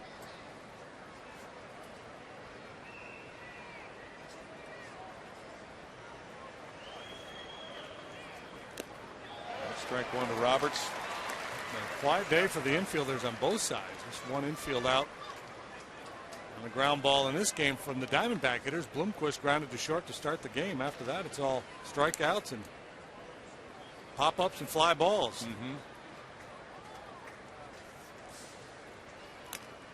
Foul tip there makes it 0-2 to Roberts. Mark Reynolds was the mainstay at third, traded over the winter to Baltimore. That's opened up third base. Roberts has played there, but also second where he plays today. Well, there are some major talents on the bench today from the left side. Kelly Johnson, Stephen Drew, Miguel Montero. Parra's a pretty good hitter. Sean Burrows swings left-handed. That's right. It's interesting. They have all lefties. The Astros don't have any. All right-handed bench for the Astros and all left-handed bench for the Diamondbacks. Seems like they get together and make a deal here before they leave town. They might have to. 2 balls, 2 strikes the count now. With that in mind, Sergio Escalona could be an important part of today's ball game. Lone lefty in the Astros pen. Yeah, deciding when to use him might determine the outcome of this one. 2-2 coming.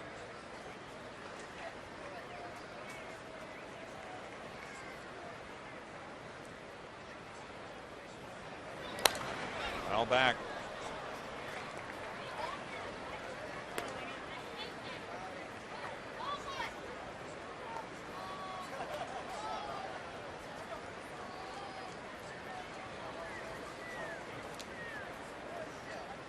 Astros in Chicago with Rodriguez, Lyles, and Myers set to go against the Cubs, then go to San Diego, and the finale of the road trip will be a week from today, and then a week from tomorrow will be an off day.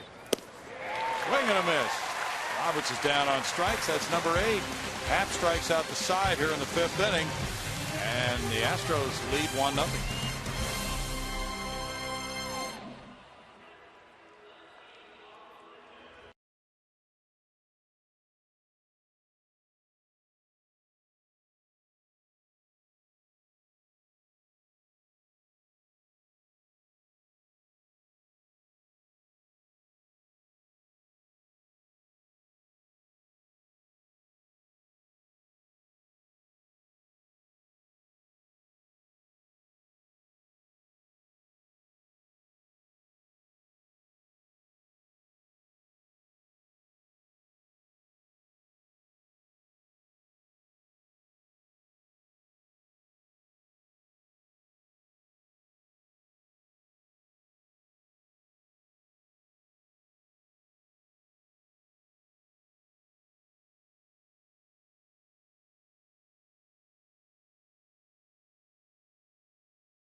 Score 6 games for the price of 5 with the Astros Summer Steel 6-game flex plan. You buy 5 games and you get the 6th free.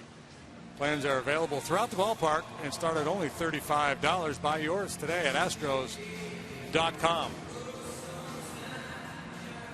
Summer Steel. Very good plan. And by throughout the ballpark, I don't mean everywhere in the ballpark. I just mean at various locations in the ballpark. Okay. J.R. Tolles leads it off. Bottom of the 5th inning. It's 1-0. J.R. hit a fly ball to center in the 3rd.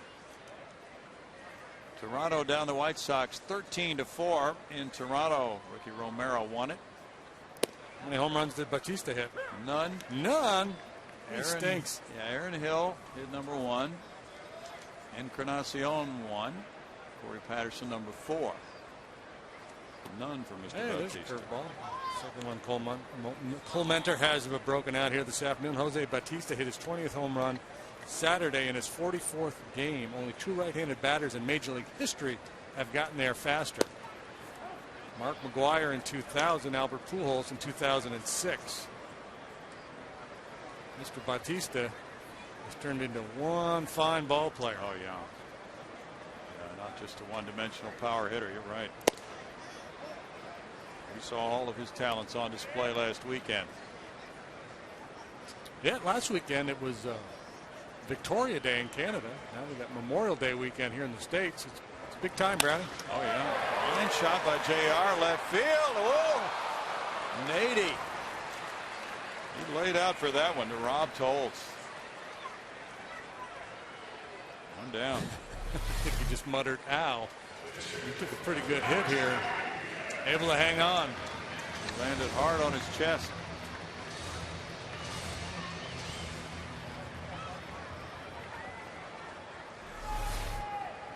Jay Happ hit a fly ball to the warning track in right. He hits one deeper to right. Jay Happ sends Upton all the way back. Home run, Jay Happ.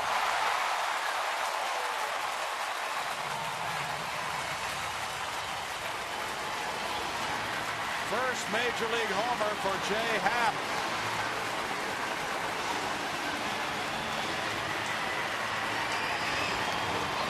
Cole Mentor has been pretty mystifying for the Astro hitters today, but not for Jay Happ, who just missed a home run in the 3rd and now hits a no doubt about it solo shot here in the 5th.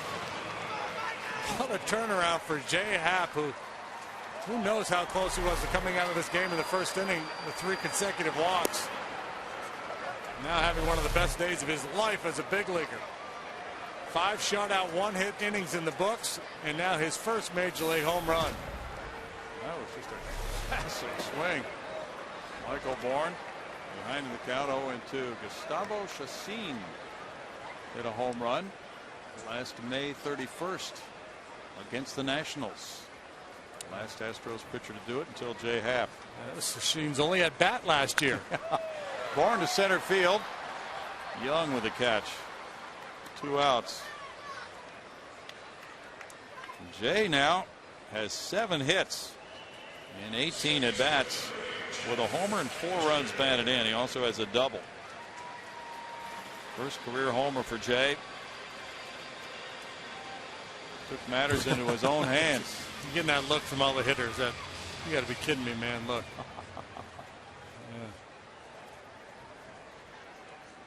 Yeah. Jeff Keppinger looks at ball 1. He doubled and came around to score on a balk. Happ had a career 108 average when this game started. Fly ball, and this one goes to Upton and right. To end the Astros 5th, the slugger steps up. He just got a little bit under 1 in the 3rd inning. And today he is connected on his 2nd at bat to make it 2-0.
8 strikeouts by Jay Happ to tie his one-game high this year. Just working that fastball down and away, up and in. Good breaking pitch there. And again to Nady. Miranda baffled by the breaking ball. Mora. And then Roberts on that high backdoor slider. Now back on the mound, he throws ball 1 to Upton. Upton has walked and flied to center. 2-0 Astros. 1 hit for the D-backs. That came from Bloomquist in the 5th. Now back, and it's a 1-ball, 1-strike count. The Astros have allowed 4 home runs to pitchers. Now Happ has gone deep, and he's tied his season high in strikeouts with 8.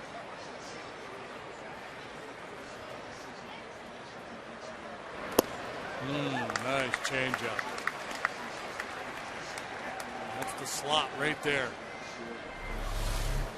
It's just perfectly placed, well delivered changeup. Looks like the fastball out of the hand, really sells it well. A quick hand.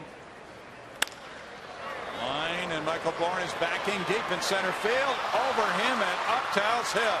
Upton's going to head for third, and he is streaking to have an easy triple. Stand-up triple for Upton. Second triple of the year. As good as that previous changeup was, that one obviously nowhere near as good as this one. Again, a changeup, but it's elevated. It's belt high. That ball really jumps off of Upton's bat. He's a strong young kid. At least Happ has that extra run in the bank because of his home run. He can afford to give up this one. Still have the lead. You almost have to pitch with that mindset here. If you work so hard at keeping this runner from scoring, you start to pitch away from contact, and you set yourself up for allowing a big inning. Up into third. Young's the batter. He's walked and popped up.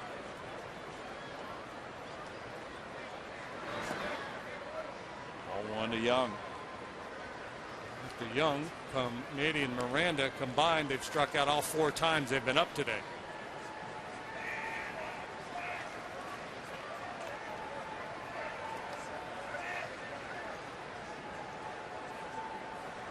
Wilton Lopez is working in the bullpen.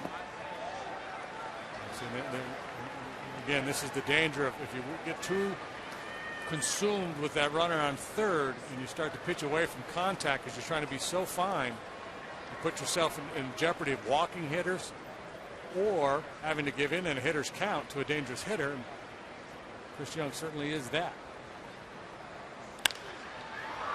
He gets underneath it, fly ball, deep enough to get run number 1 home. Michael Bourne way back in left center.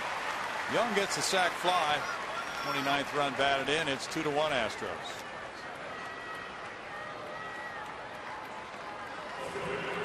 We have some trivia. It's brought to you by AT&T. Greg Lucas is doing a college game today, so he's not going to be able to participate. Who holds the franchise record for hitting the most inside the park home runs?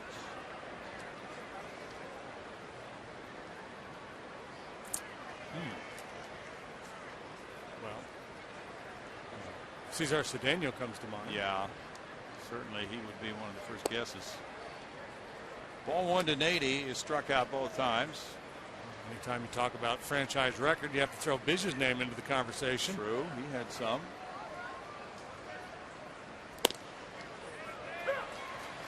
It's a 1-ball, 1-strike count.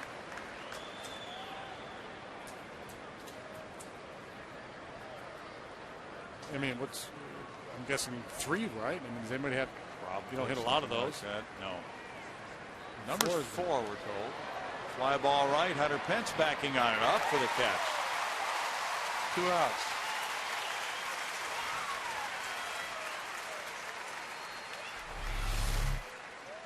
Nady put a good swing on one, but Hunter there to track it down. Jay up over 100 pitches now, 108 pitches in the ball game. Might try to squeeze one more out of him. Yeah. 60 have been strikes. Miranda has whiffed both times.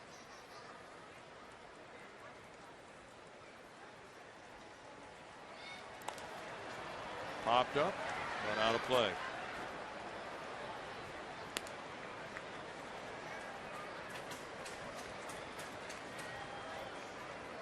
Yankees in Seattle getting ready to start out west. Franklin Gutierrez made quite a catch in center field last night for the Mariners. He's about as good as they come. Yeah. No balls, 2 strikes. We haven't seen the Mariners in a while, have we, in interleague play? No, it's been a few years. Yeah, well, that'd be kind of a fun team to play with him in center field and those pitchers at the top of the rotation. Pineda and King Felix. Felix, you bet.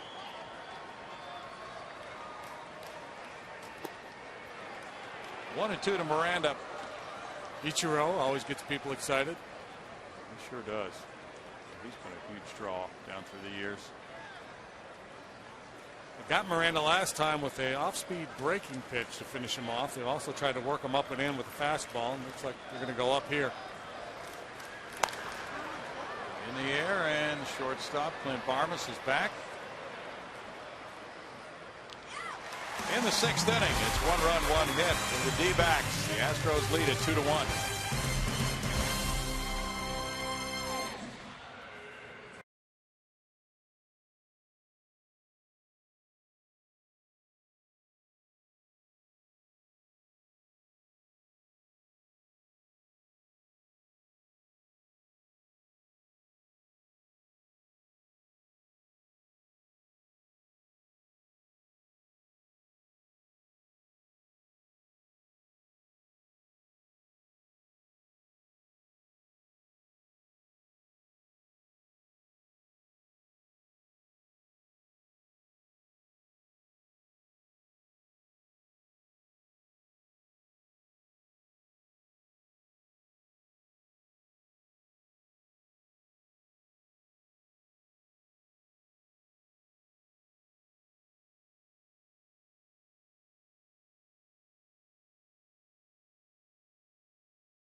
Trivia question about the franchise record for inside the park homers. Hey, there's a surprise.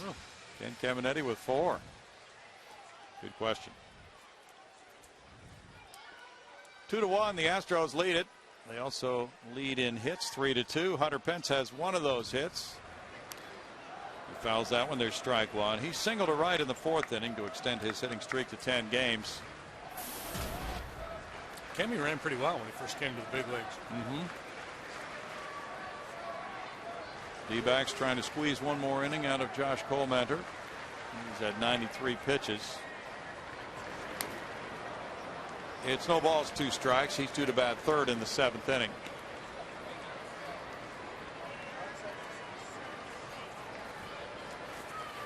Lee and Wallace to follow Pence.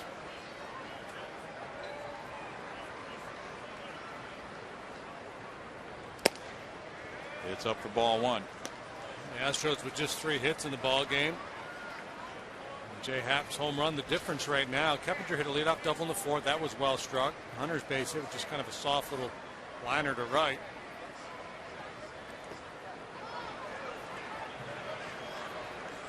Now 2-2. Starting to mix in the breaking ball a little bit more.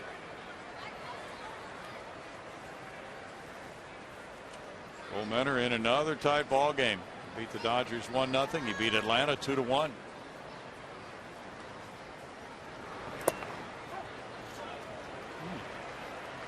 It's close. That's a good pitch after all that soft serve away. Come with a good heater. Down and in a little bit. Looks like your day is over conversation. Popped up foul. Blanco coming for it. Mora watching the catcher reach out and snag it.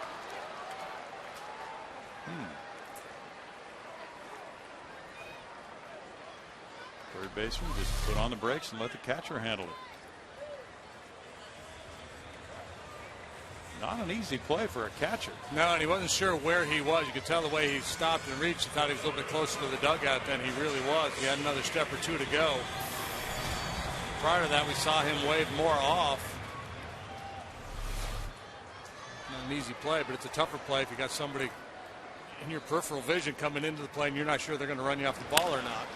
Carlos Lee grounds to third. Mora. 2 outs. And now it'll be Brett Wallace. Wallace struck out looking in the second. He walked in the fourth.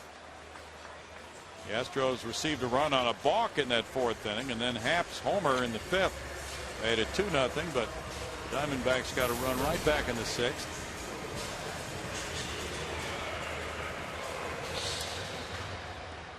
Chris Johnson's on deck. Boston and Detroit are in the top of the ninth. They're tied 3-3.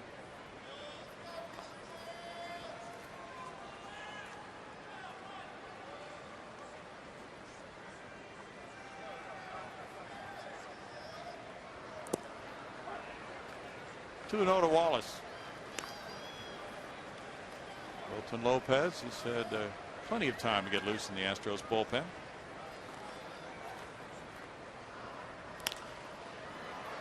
Foul ball. Mora watches that one head for the seats. 2-1. Phillies got 3 in the 8th, but they still trail at New York 9-4. Raul Ibanez hit his 7th home run. 102 pitches for Josh.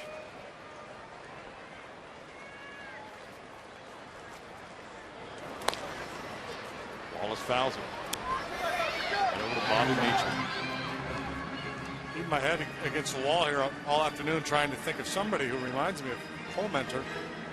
Went next door and asked the guys over there if they could think of anybody. And very difficult to find a comparable. From the way back machine, Jimmy Corsi. Oh, yeah. Was a little bit like this. Yeah, that's true. And of course, had that good changeup, too. Mm-hmm. He was an over-the-top guy. Somebody earlier said Chris Young, but I don't think so. No, not in the delivery. In the sense that he works up in the zone with a four-seam fastball and is deceptive and not a real hard thrower. But in terms of delivery, no. Aaron Heilman's warming up. The battle continues at 2-2 for Brett Wallace and Josh Colmenter. San Diego 4, Washington 4. They're in the top of the 7th at Washington. The Astros will be in San Diego next weekend.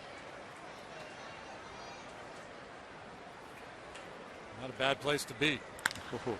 Liner into left center field. A hit for Wallace. For any number of reasons, with the temperature soaring into the mid-90s here, to get out to San Diego is nice, but from a baseball point of view, the Padres are 9-20 in their home ballpark. Ooh. They're actually above 500 on the road, but Petco has been far from the friendly confines for the Padres. 5-game hitting streak for Wallace now. With that 2-out single, he's on for Chris Johnson, who's 0 for 2. Cardinals 4, Rockies 1, bottom of the 4th in Colorado. Boy, Jaime Garcia gave it up yesterday for St. Louis. What was it, 10 earned runs, something like that? He really got hammered. He got coursed. Check swing roller by CJ goes out to short. Bloomquist with the toss. And Roberts is there for the 6-4 force on Wallace. We head for the 7th inning, 2-1 Astros.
Hyundai, introducing the Hyundai Assurance Trade-in Value Guarantee.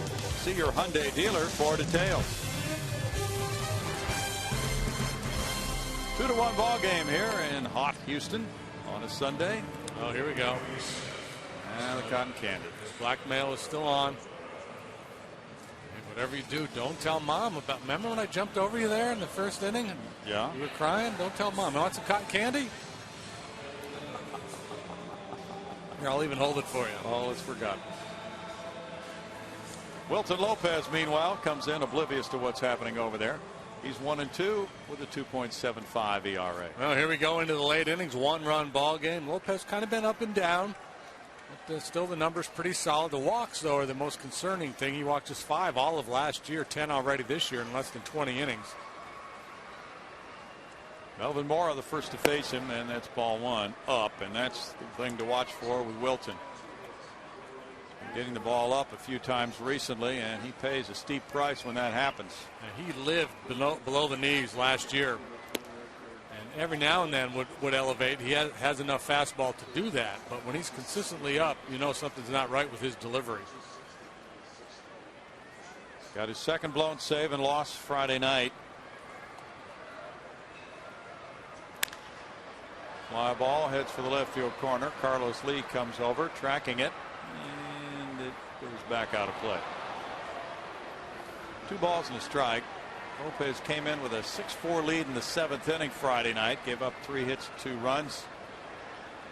He had a man on base as well, and that runner scored. So there were 3 runs that scored after he entered the game, and that tagged him with the loss in the 7-6 Arizona comeback after Houston led 6-0. All the way, and it's 2-2. And last weekend in Toronto, he was in that game, and it was 3-2 in the 7th inning, and he was up. He'd gone an inning and a third. Brad Mills took him out with a 2-1 count on the hitter, and that worked out very well as Mark Melanson got a 5-out save. Ground ball to shortstop. That's a reassuring sign on the Houston bench when Lopez gets a ground ball out. Yeah, he gets that good movement on the fastball, moves it in on the hands of a right-handed hitter. It'll induce a lot of weak ground balls.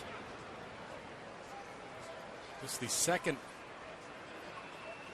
assist by an Astros infielder today. Barmes handled the ground ball from Bloomquist in the first, and now this one. Henry Blanco's the batter. Sean Burrows, a left-handed hitter, is on deck to hit for the pitcher, Cole Mentor. Ball 1. Blanco has popped up and walked.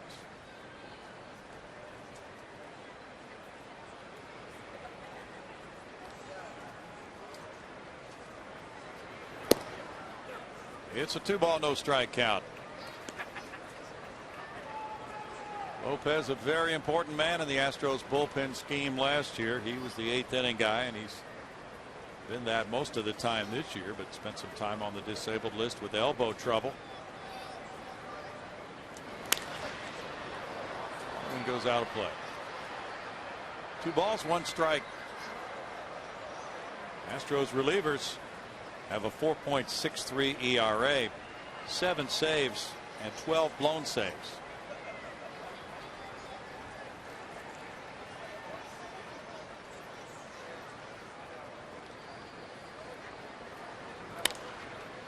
In the air, and Brett Wallace comes over for it. Cole is also watching it go out of play. 2-2. They still have not started at Wrigley Field. Pittsburgh and Chicago have been delayed by rain all afternoon. We're not supposed to get rain over there, are we? No, that was not in our forecast. Ryan Dempster's been waiting to start that game. If they have to bang it, wonder if he'll be pushed back to tomorrow.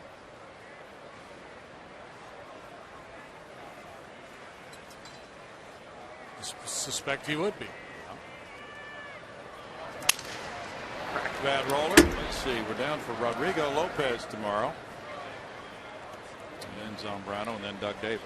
Rodrigo had just been picked up by the Cubs from the Braves organization. He'd been hanging out in the bullpen in Chicago for a couple of days. So, yeah, I would imagine that would be the case. If they get rained out today, Dempster will probably take that start, and Lopez will head back to the pen.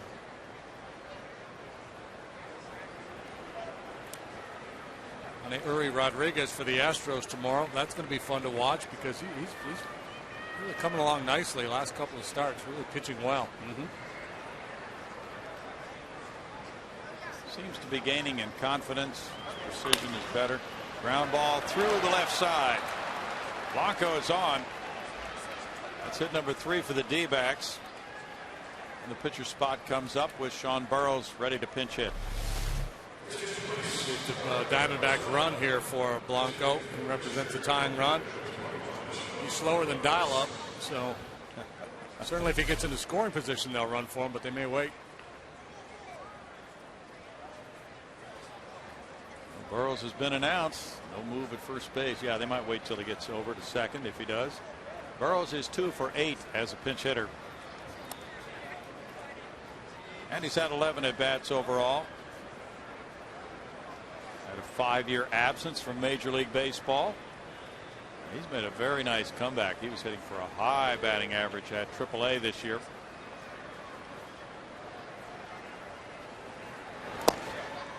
Burroughs takes a look at it. It's ball 1 to him.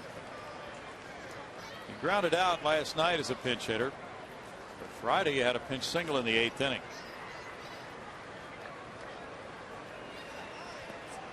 When he got a hit Thursday at Colorado, it was his first big league hit since May 3rd, 2006 for Tampa Bay against the Yankees. They're going. Coles with the throw to Barmas, the ball waiting, and he stayed in there for the tag even though he was losing his balance. Henry Blanco was gunned down. Not only did they not pitch run for him, he was caught stealing. Well, they hit a busted hit and run play. Trying to stay out of a double play. And Burroughs fails to make contact. You see Blanco looking back in saying, please hit the ball. And then Barmas had all kinds of time to handle that ball and ultimately apply the tag. A little off balance, but that ball way ahead of Blanco. 2 balls and a strike. Nice work by Barmas to maintain his balance and make that tag.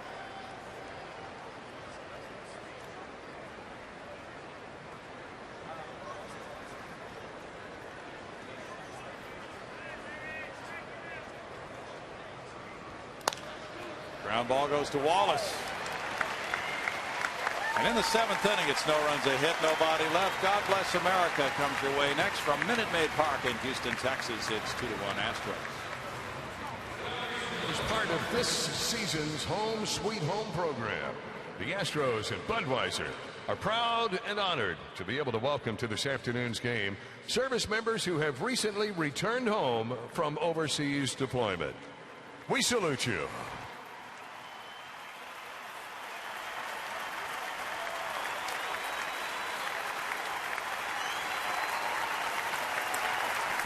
And now, ladies and gentlemen, to not only salute and honor those that have just returned home, but especially on this Memorial Weekend, to remember all those who have paid the ultimate sacrifice in defense of our freedom.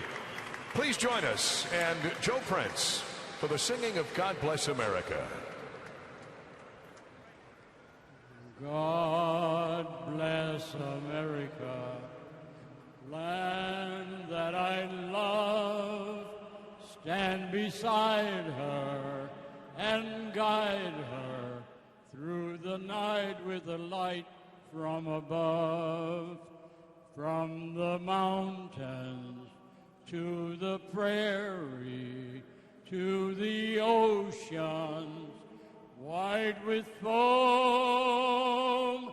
God bless America, my home, sweet home. God bless America, my home, sweet home.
Colmeter in 6 innings, allowed the Astros 4 hits, 2 runs, walking 1, fanning 5.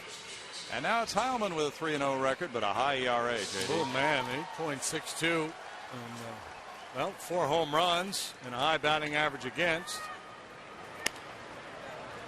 And Barmas fouls it, strike 1. First look at Josh Colmeter. He was awfully impressive. It's going to be fun to keep an eye on him and see how he does as he stays in the league, and hitters see him second and third time, whether they're able to make adjustments. Yes, it will be. 1 ball, 1 strike.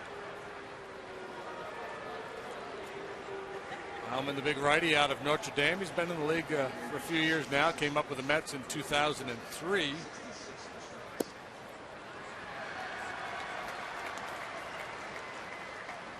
It's 2-1. Heilman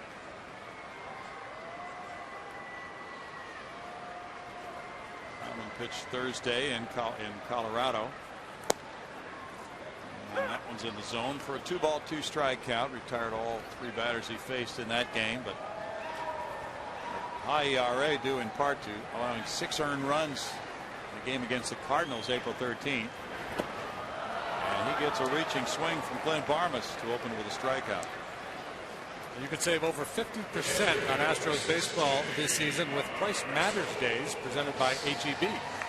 Available every Monday through Thursday home game. You score a Viewdeck 2-ticket, hot dog, HEB chips, and a 16-ounce drink for only $10. Tickets available at Astros.com. J.R. Tolles is the batter. Angel Sanchez comes out to the on-deck circle. Pitcher Spadu up next. Jeff Fulcino in the bullpen. Tolles is 0 for 2. Taking strike 1. Heilman coming in on him. Heilman was on the disabled list from April 15th through May 5th. Right shoulder tendonitis. Sliders off the plate, and it's a 1-ball, 1-strike count. 2-seam fastball typically gets a little run and gets a pretty good sink on him where it's down around the knees. He does elevate it from time to time. Has a good changeup. That's what he got Barmas with. It's 1-2. JR looking. DJ Rayburn with the call. Might have just clipped the outside edge of the corner. Seemed to come back a little bit toward the batter. And he gets him to swing and miss at a low pitch. Strikeout number 2 in a row for Heilman. Of course, like Cold Hard Blast. We'll show you Jay Happ swing. First home run by an Astros pitcher in just about a year. Jay Happ's career. Special moment. Previous at bat, he hit a deep fly ball to the warning track. That time he did not miss it. Got to get him a win today, right? I mean, he pitched this well, hit a home run. You got to win that game. Absolutely. It's a must. Bill Hall now will be the pinch hitter. Angel Sanchez had been on deck, but it's Bill Hall, and Sanchez is saved for later. 228, 2 homers, 13 runs batted in. So Hall more likely to hit a pinch homer now with 2 outs, nobody on. That's what the Astros are thinking. Than Sanchez. And then strike one. Or a double, more of a power guy, more of a sluggy type hitter than is Sanchez.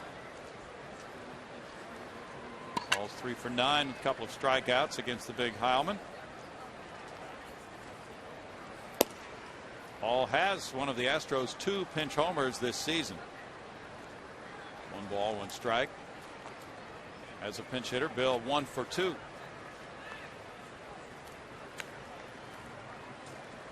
Count runs to 2-1 on Bill. He was in the lineup last night at second base, went 0 for 2. Astros have a lot of middle infielders now. There's Sanchez alongside Lopez.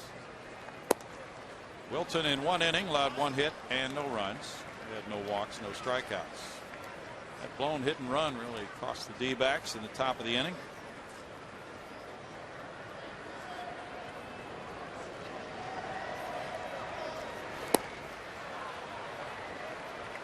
Might have been ball 4. 3-2. I think Bill got caught guessing strike right there.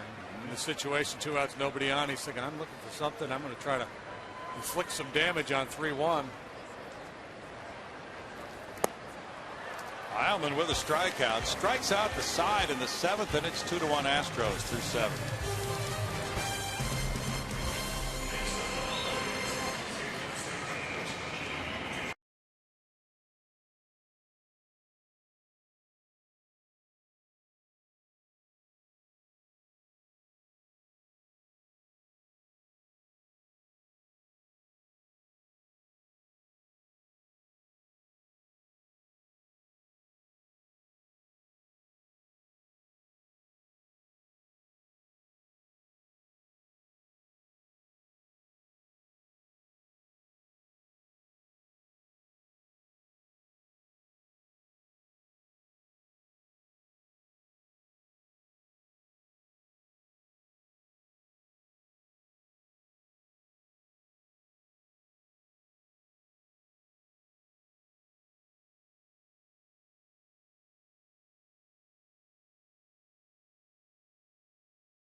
Inning now. The hits have been hard to come by. 3 for Arizona, 4 for Houston. Jay Happ's first major league homer is the difference in this game right now. Pitcher number 3 for the Astros is Jeff Fulcino. Big Jeff worked a scoreless inning on Friday night, allowed a hit. Didn't walk a man, had a strikeout. See scoreless baseball. Last 4 times he's gone out there. And high pressure situations here, hanging on to this 1-run lead in the 8th inning, trying to avoid being swept in your own ballpark. Willie Bloomquist, the leadoff man, steps up. He's 1 for 3. A guy who's capable of stealing a bag if he gets on. That's ball 1. But a guy you can be fairly aggressive with. He does not hit for a lot of power. 1 home run so far this year. He's had he had 87 at bats coming into play this afternoon. Fouled, and it's a 1-ball, 1-strike count. Fulcino worked a scoreless inning Friday night.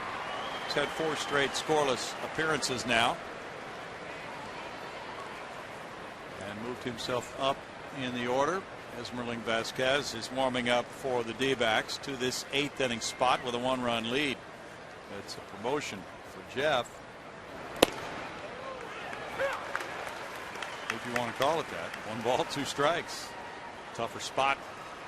He's pitched in the 8th in each of his last 4 appearances, but in 3 of those the Astros have been behind. In the other one it was a tie game. So coming in with a 1-run lead in the 8th, that's a different spot for Jeff. Foul back. He has 4 holes this year. One of those was a 1-run lead in the 7th. This is what the sabermetric guys would call a high leverage situation. Okay.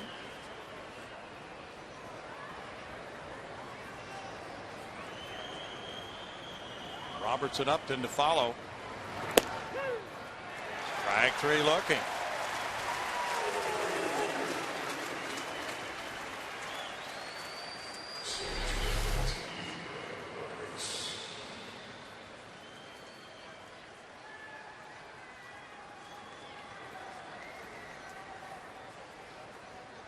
Strikeout number 9 for Astros pitchers. Happ had 8. Roberts is 0 for 2 with a walk.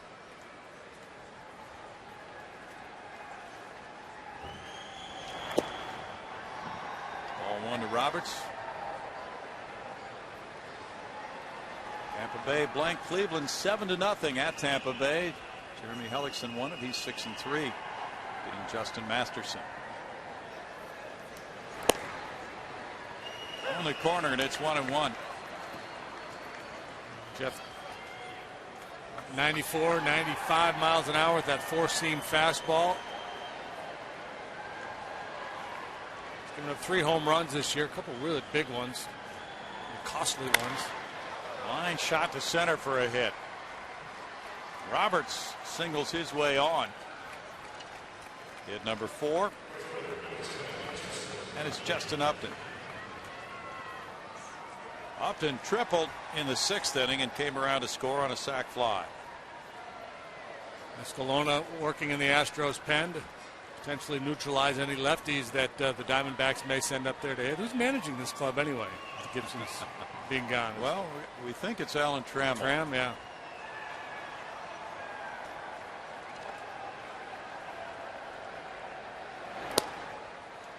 That's strike 1.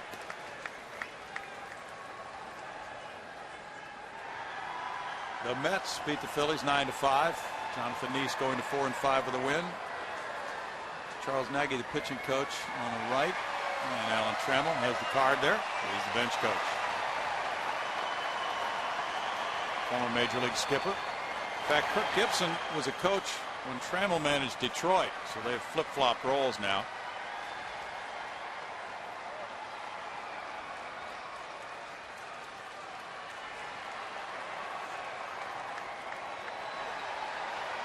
Yeah, Trammell really liked the intensity that Gibson brought to his staff. He'd be not afraid to get in a guy's face.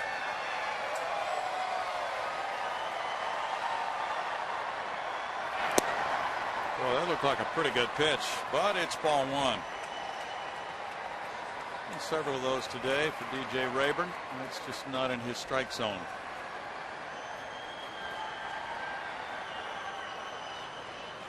Cincinnati plays at Atlanta tonight. He has to face Jair Jurgens with the 6-1 record and a 1.56 ERA. The question is, who would you prefer to face in that Atlanta staff? I mean, that's talk about going from the fire to the frying pan, no matter who they run out there. You got it.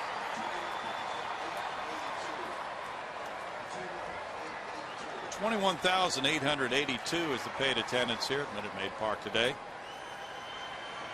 For the finale of this homestand, St. Louis Cardinals will be here on the next homestand, and Atlanta. 4-game set with the Braves. There's a 3rd team as well. We'll have to check that out. Yeah, there is. Let's see, Pittsburgh. That'll run from June 7th, a week from Tuesday, until June 16th.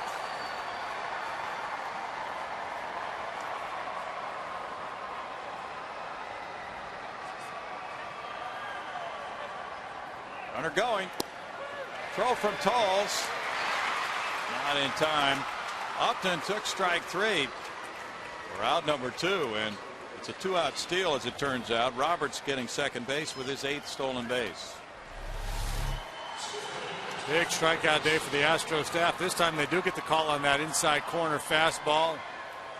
Roberts gets second base, but a big strikeout there of Upton. Bloomquist and Upton both caught looking in this inning.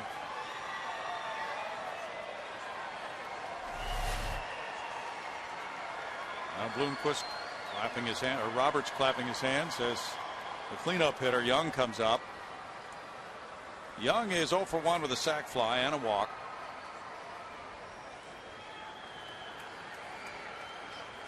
Matt Albers, who's from this area, was the winning pitcher for Boston, 4-3 at Detroit, beating Jose Valverde.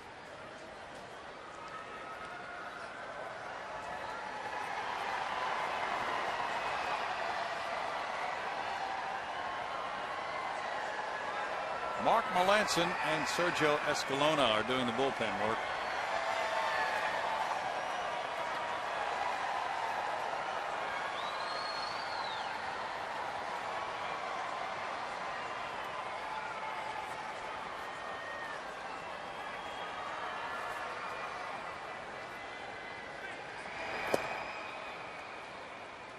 Young takes it. It's ball 1. Did we get a thumbs up from Chuck Poole today, JD? Regarding whether Rice is hosting the regional at Reckling Park next weekend? I don't know. I haven't heard from Chuck. Okay. He said he would let us know.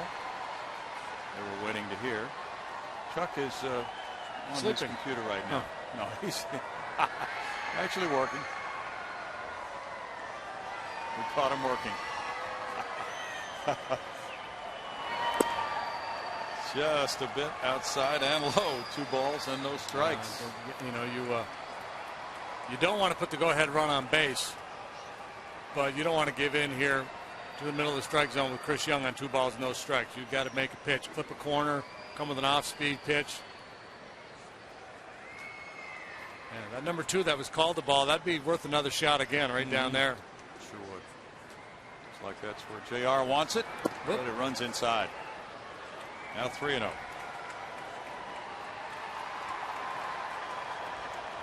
Florida and the Dodgers are scoreless after 1 out west. Marlins are up against Clayton Kershaw today. The Dodgers have to deal with Ricky Nolasco. Diamondbacks have won 7 straight 1-run decisions. They're going to put him on. Again, this you know, the walking a man that represents the go-ahead run, putting him on base, kind of goes against the book. But you've got a home run hitter up there in a 3-0 count, and to think you're going to work, you know, all the way back and get him without taking some chances in the strike zone, you know, that's a dangerous proposition. You're better off starting fresh with a new guy. Again, and it's not just the situation; it's the nature of the combatants. Young, a very dangerous hitter, good fastball hitter. Fulcino was likely to try to come back and get him with fastballs. Jeff doesn't sink the ball. I mean, we've already seen him give up a couple big home runs this year. Nady is the batter. Nady 0 for 3 with 2 punch outs.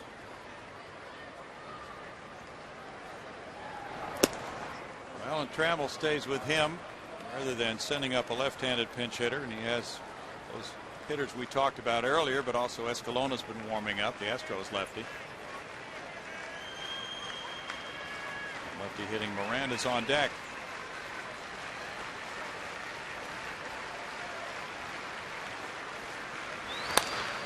Lined up the right field line into the corner. The tying run is going to score, and maybe the go-ahead run. Matt Williams is sending him. Keppinger's throw to the plate. Told for the tag. He's safe. And the throw to third not in time. The Diamondbacks lead it 3-2. Nady winds up at third after ramming the ball into the right field corner. And Young was really galloping, scoring from first to give the D-backs the lead. He was flying around third. With runners on first and second, they were playing back behind Young at first base. Wallace was off the line and deep, and that allowed Young to get a huge secondary lead. And with his speed, that allows him to come all the way around to score just ahead of that tag from JR.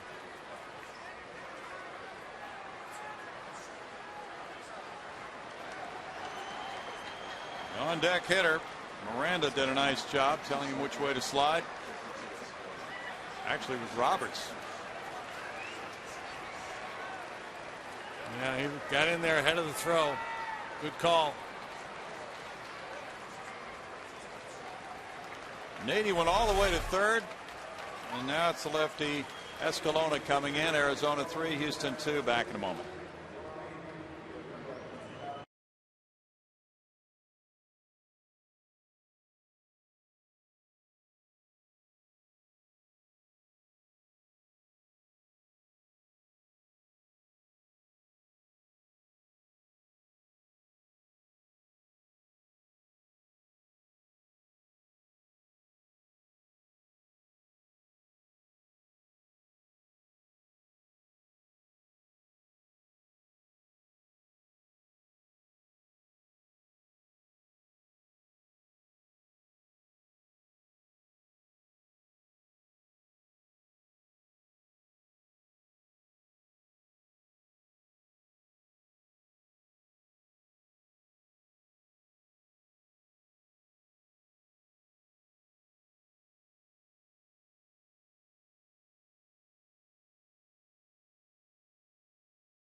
Xavier Nady, he winds up at third, taking third on the throw, but it's a 2-run double, and here's a look at it. Yeah, and look where Chris Young is prior to the pitch. Brett Wallace way off the line trying to take away the hole. And that, you've got a 1-run lead, the tying run in scoring position, so that's your foremost thought. We're going to defend the field, you know, the best way to prevent a base hit, to prevent that tying run from scoring. But that did allow Young to get that very big lead down there at first base, and that was the difference on that play at the plate. Now Sergio Escalona comes in to face Miranda. Miranda's 0 for 3. It's lefty on lefty. Escalona has been in 8 games with an ERA 4.5. Runner at third, 2 outs. Mora's on deck. Tough hang with him for Jay Happ. Very tough. It's a no decision. He really pitched well. It's ball 1 to Miranda. That's the 11th blown save, costing an Astros starting pitcher a win this year.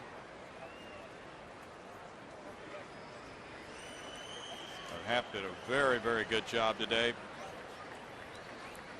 With 1 out in the first inning, he walked the bases loaded, and then he reeled off 12 straight outs, hit a home run, gave up 1 run in 6 innings, and gets a no decision. And it's just a byproduct of his style of pitching. You know, a lot of pitches, deep counts, and, you know, so he tends to not run out of gas, essentially run out of pitches, because everybody's consumed with the pitch count. And, you know, once you get up there around 110, if you send a guy out for 1 more inning, now you're talking about 125, 130, and you're worried about maybe his next start. Plus, you know, the numbers would support getting a guy out of there at that point. You see the opposing batting average against across the board typically goes up once a guy gets up over 100 pitches. Looping line drive hit to center field, makes it 4-2. Miranda comes through against Escalona.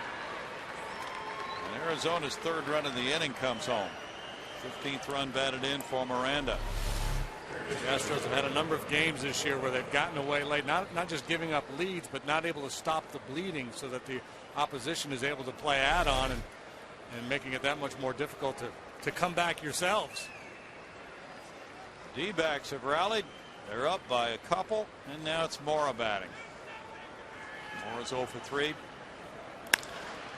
Fly ball, Bourne in center.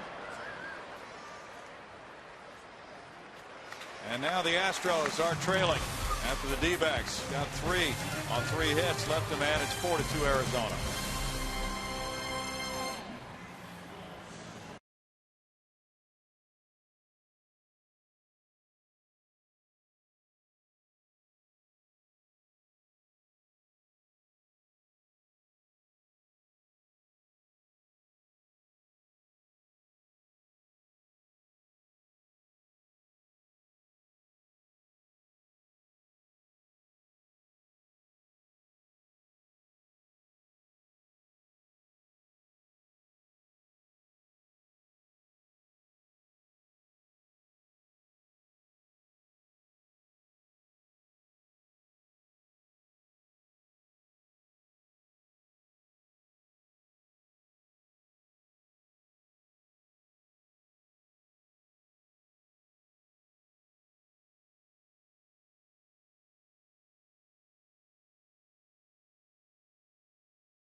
And that's for your iPhone, iPad, Android, or BlackBerry. Get live audio, pitch-by-pitch tracking, video highlights, and more. Text @BAT to 31826. That's 31826.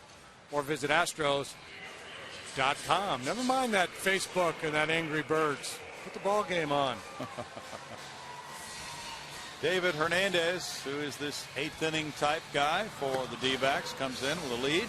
Gets that opportunity today. He's 2-1, 6 holds, a 1.93 ERA. Yeah, power arm. He has struck out 24 men in 23 in the 3rd. He has walked 15, however. So patience would be a virtue in this situation. Tough to hit. Batting average below 200 against him. Michael Bourne is 0 for 3. Hernandez came in with a 7-6 lead in the 8th inning Friday night. Worked a scoreless inning. Gave up a hit to Brett Wallace. Michael shows bunt, and it's ball 1. Keppinger and Pence to follow in the Astros 8th. D-backs bullpen has 17 saves in 21 opportunities. It's a 1-1 count.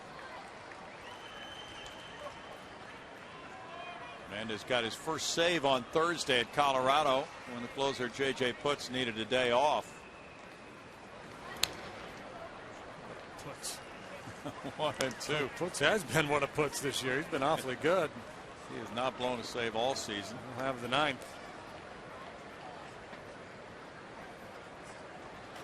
Putz is 15 for 15 in saves. Tapped up the middle. Roberts with the throw. 1 out. Now it's Keppinger. He doubled and scored the first run of the game in the 4th. Also, his double was the first hit of the game. He's 1 for 3. Hernandez came in the trade along with another pitcher, Cam McLeod, who was here Friday but then was sent down. The Mark Reynolds deal brought him from Baltimore, where last year he was 8-8 with a 4.31 ERA. Delivering strike 1 to Keppinger. Hernandez made 8 starts last year for the Orioles, had a couple saves and 2 holds. 1 ball, 1 strike, part of the bullpen makeover for the general manager, Kevin Towers. And it looks as if they put Hernandez into a good spot in the pen. He's 26 years old.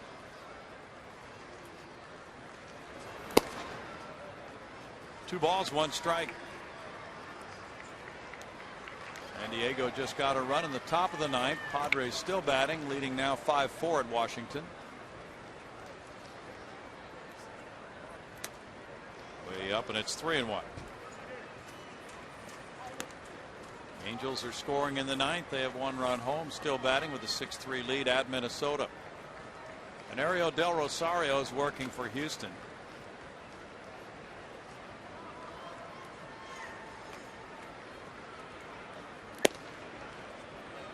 (3-2). Alexi Ogando had a 2-0 lead, but Kansas City got to work with a 5-run 4th. In the air, fouling out of play. Now it's 5-3 Royals at Texas after 5. Ryan Pena hit his 3rd homer for Kansas City. Ian Kinsler, number 7. Mike Napoli, number 8 for the Rangers. The division in which a game and a half separated first from last place. Rangers leading the way, but just 2 games above 500. That's going to be a fun division to follow.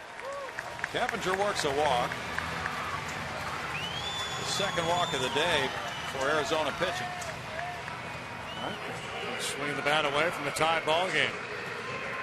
Hunter Pence can do that. He's 1 for 3. A single to right field in the 4th. Yeah, I could envision him driving that fastball out of here. Maybe take that rider, that high fastball out away from him and knock it into the seats in right field. That would work. That'd be one way to get it done. He went from the slider, though. Yeah. No dummy. Strike 1. Milwaukee Brewers shut out the Giants 6-zip today. Giovanni Gallardo continues his good work. 8 shutout innings. He's now 7-2.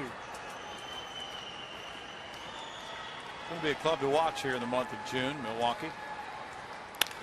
Up the middle into center field. A single for Pence. Keppinger to second. 2 men on for Carlos Lee with lefty Joe Patterson warming up. Well, we were begging for the home run, but we'll settle for a good solid base hit up the middle. Now the Astros in position themselves where a double could tie this ball game. First breaking ball was moving off the plate, got the swing and miss. That one stayed in the zone. That's a pitch Hunter usually handles pretty well. Hit number 5 for the Astros. Carlos Lee 0 for 3. Big opportunity for Carlos here.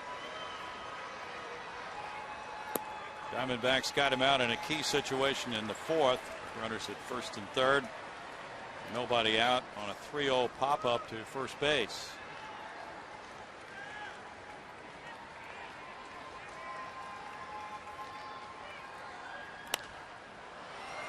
That one goes out of play, and it's a 1-1 count.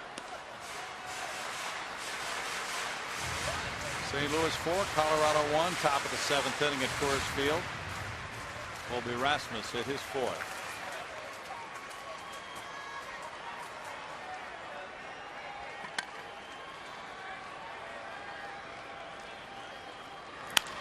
Ground ball. Mora to second. Roberts no throw. They get out number 2 on the 5-4 force on Pence, and now it's Brett Wallace. First and third, 2 outs. I think it's going to be a double play ball.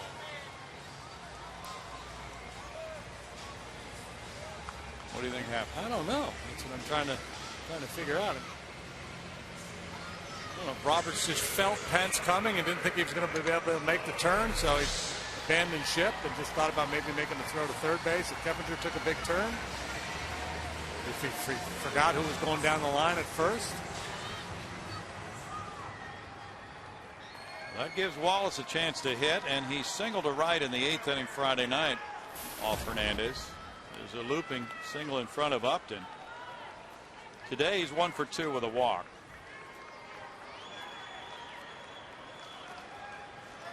Chris Johnson on deck.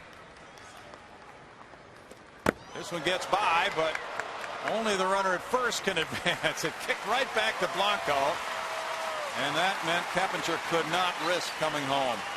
Lee is wild pitch to second base. Yeah, look how quickly this comes back to Blanco. Astros lost a base runner earlier on this homestand when J.R. Tolles was throwing out at home or caught at home by the catcher on a ball like this. That was a close play. This one wouldn't even been close. Now Matt Downs will pinch run at second for Carlos Lee. He represents the potential tying run, so the Astros make the pinch run move with Downs.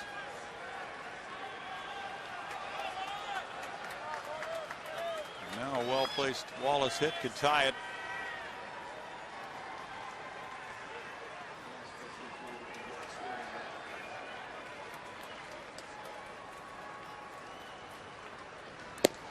Good swing. Yes, it was. 1-1. Hernandez had something on that one. 4.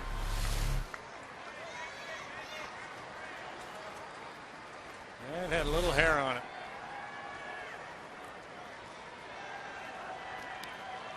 Time called here.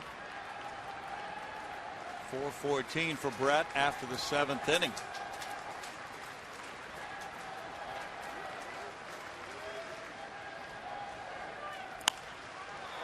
Left-handed hitters have had no advantage against Hernandez. He's holding them to a 195 batting average.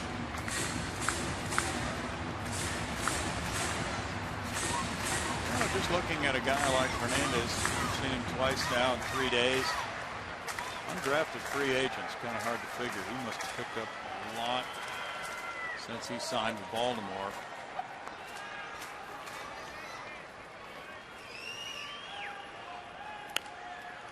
Wallace fouls it away. It's interesting that the path some guys take to the big leagues. A lot of times you hear stories, maybe not a lot of times, but from time to time you hear stories of a guy who really didn't play a whole lot of baseball as a kid, came to it late, maybe was a position player, and some scout discovered that he had a really good arm and said, hey kid, try pitching. And maybe a young man was hurt in high school or college, and slipped beneath the radar and then reemerged. On the breaking ball, he strikes out Wallace to end the Astros 8th inning with no runs, a hit, 2 men stranded, 4-2 Arizona.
Jason Michaels is the left fielder, batting in the number 9 spot. Batting in the 4 position, the pitcher, Anario Del Rosario. He's been on a pretty good run lately. His ERA is 3.43. No runs allowed in the last 10 appearances for Del Rosario. He's got the bottom of the Diamondback batting order scheduled here in the top half of the 9th inning. Blanco looks like Parra's going to come out and hit.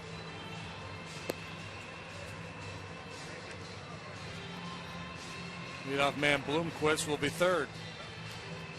So Kirk Gibson / Alan Trammell have been saving the left-handed hitters, other than Burrows, who worked in the 7th inning as a pinch hitter. And now it's time to pull another one off the bench after Blanco leads it off. Blanco has a walk and a hit in today's game. And if Alan Trammell were contemplating pinch hitting for Nady last inning and he decided not to, then he made a real good call, because Nady stayed in the game and he delivered the go-ahead double. That was interesting. Worked out very well, and that has turned this game around after the intentional walk to Young. Now Blanco with strike 1.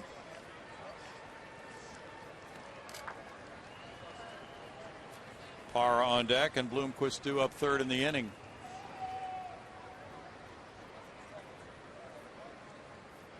Kyle Loesch has pitched well, giving up 3 hits and a run through 6 at Colorado, 4-1 St. Louis. Liner, Barmas.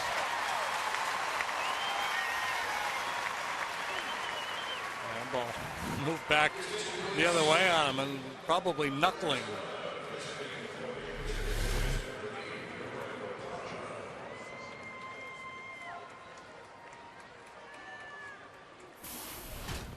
Watch his brake on, and then he kind of has to slam on the brakes and reach back the other way. Ball was really nailed. Now it's Parra, the pinch hitter. Hernandez in 1 inning allowed 1 hit, no runs. Had 1 walk, 1 strikeout. Closer J.J. Putz gets the 9th. 264, 3 homers, 14 runs batted in for Parra. As a pinch hitter, he's 1 for 3.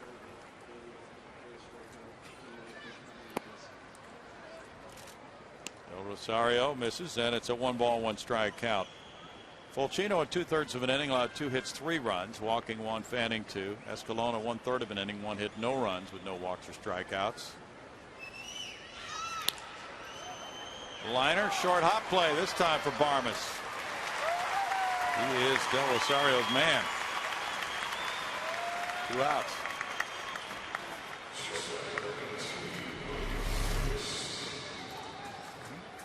Ball hit hard, but tough to elevate that sinker, and that's why you like those ground ball guys late in the game. You got to string some hits together to beat them if they're not walking people. Just as a pure percentage play, the ground ball gets converted to an out a higher percentage of the time than a ball in the air does. And you can't change guys necessarily. You can't turn a 4-seam fastball, fly ball type pitcher, a guy like Jay Happ. You can't all of a sudden make him a sinker baller. Not without a little sandpaper, anyway. They're underway at Wrigley at long last. Ooh. Probably catch that when you get in tonight, Brownie. Hey. Probably zip over to Wrigley for the final 3 innings of that one. Let's do that. It'll be on television. 1-ball, 1-strike. Lundqvist 1 for 4. Shorter turnaround than the Chicago Cubs had planned before they face the Astros tomorrow afternoon. 1:20 game time tomorrow, and on FS Houston we'll be on the air with Astros Live at 12:30 for game 1 of that 7-game road trip. We won't get in there that early because the Astros are going to tie this one in the 9th and win it in the 14th. Yeah, you're talking. 3 balls and a strike. You just kind of have those 14th inning vibes today. Well, when you're down 4-2 in the 9th, you know, you start to think along those lines. You'll take it, sure. Have to tie it before you can win it.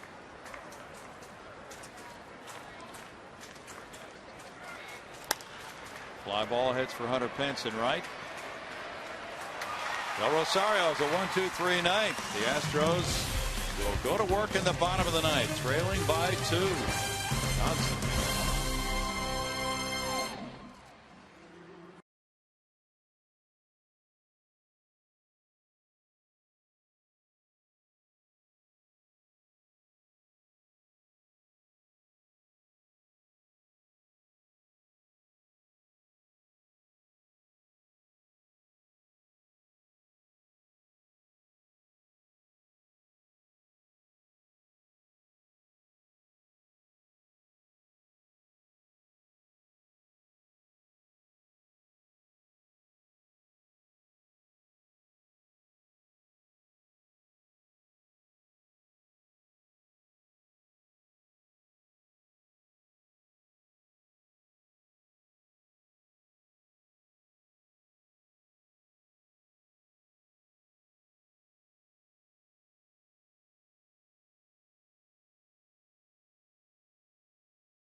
Alan Trammell, who took over for the ejected manager.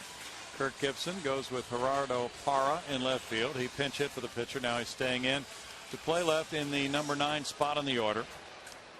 Xavier Nady leaving the game, and in that 5th spot goes J.J. Putz. He's 0-1, but he's 15 for 15 in saves. Yeah, solid numbers across the board for Putz at 1.64 ERA, and then the evidence to support that ERA comes below. 20 strikeouts, just 6 walks in 22 innings, 1 home run allowed, and a 169 batting average against. Yeah, since Gibson was ejected in the 4th inning with that after that balk call, he did not go the 5 innings required. He cannot get the win. He cannot be the winning manager in this game. Okay. This is Alan Trammell's W if Putz can nail it down. Rally Caps hoping for a big turnaround here in the 9th. Chris Johnson to lead it off, 0 for 3.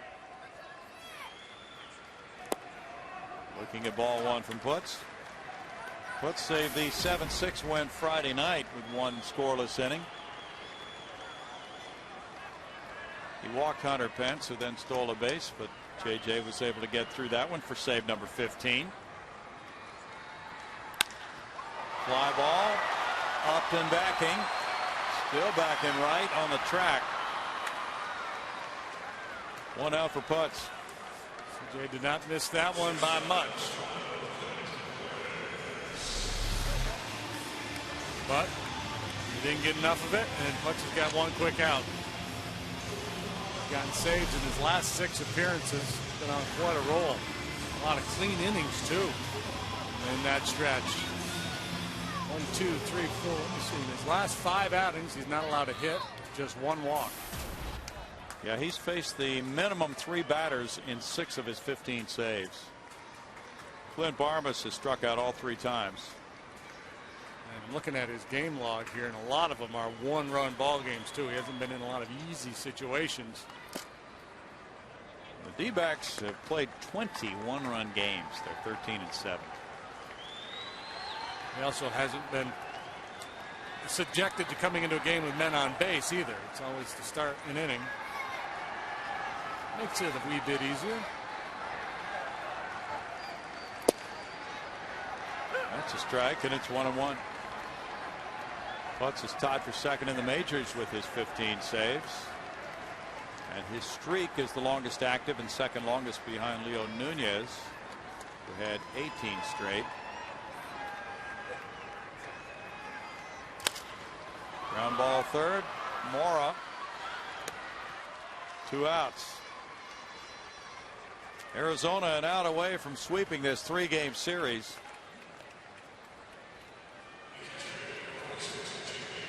Alan Trammell has taken over after Kirk Gibson was tossed out of the game following a balk call. And in Milwaukee, As JD mentioned, Gallardo and the Brewers have shut out the Giants 6-0, so Arizona is an out away from moving into first place. J.R. Tolles is 0 for 3.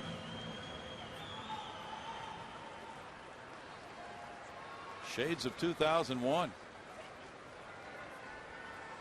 Jason Michaels on deck. Mora gets a one-hopper. And the Diamondbacks sweep the Astros to go 29-24 and move into the top spot in the NL West. They've won 12 of 13. They come from behind with 3 in the 8th and then get airtight relief work. Heilman's the winner. Putz gets the save. Final score 4-2 D-backs.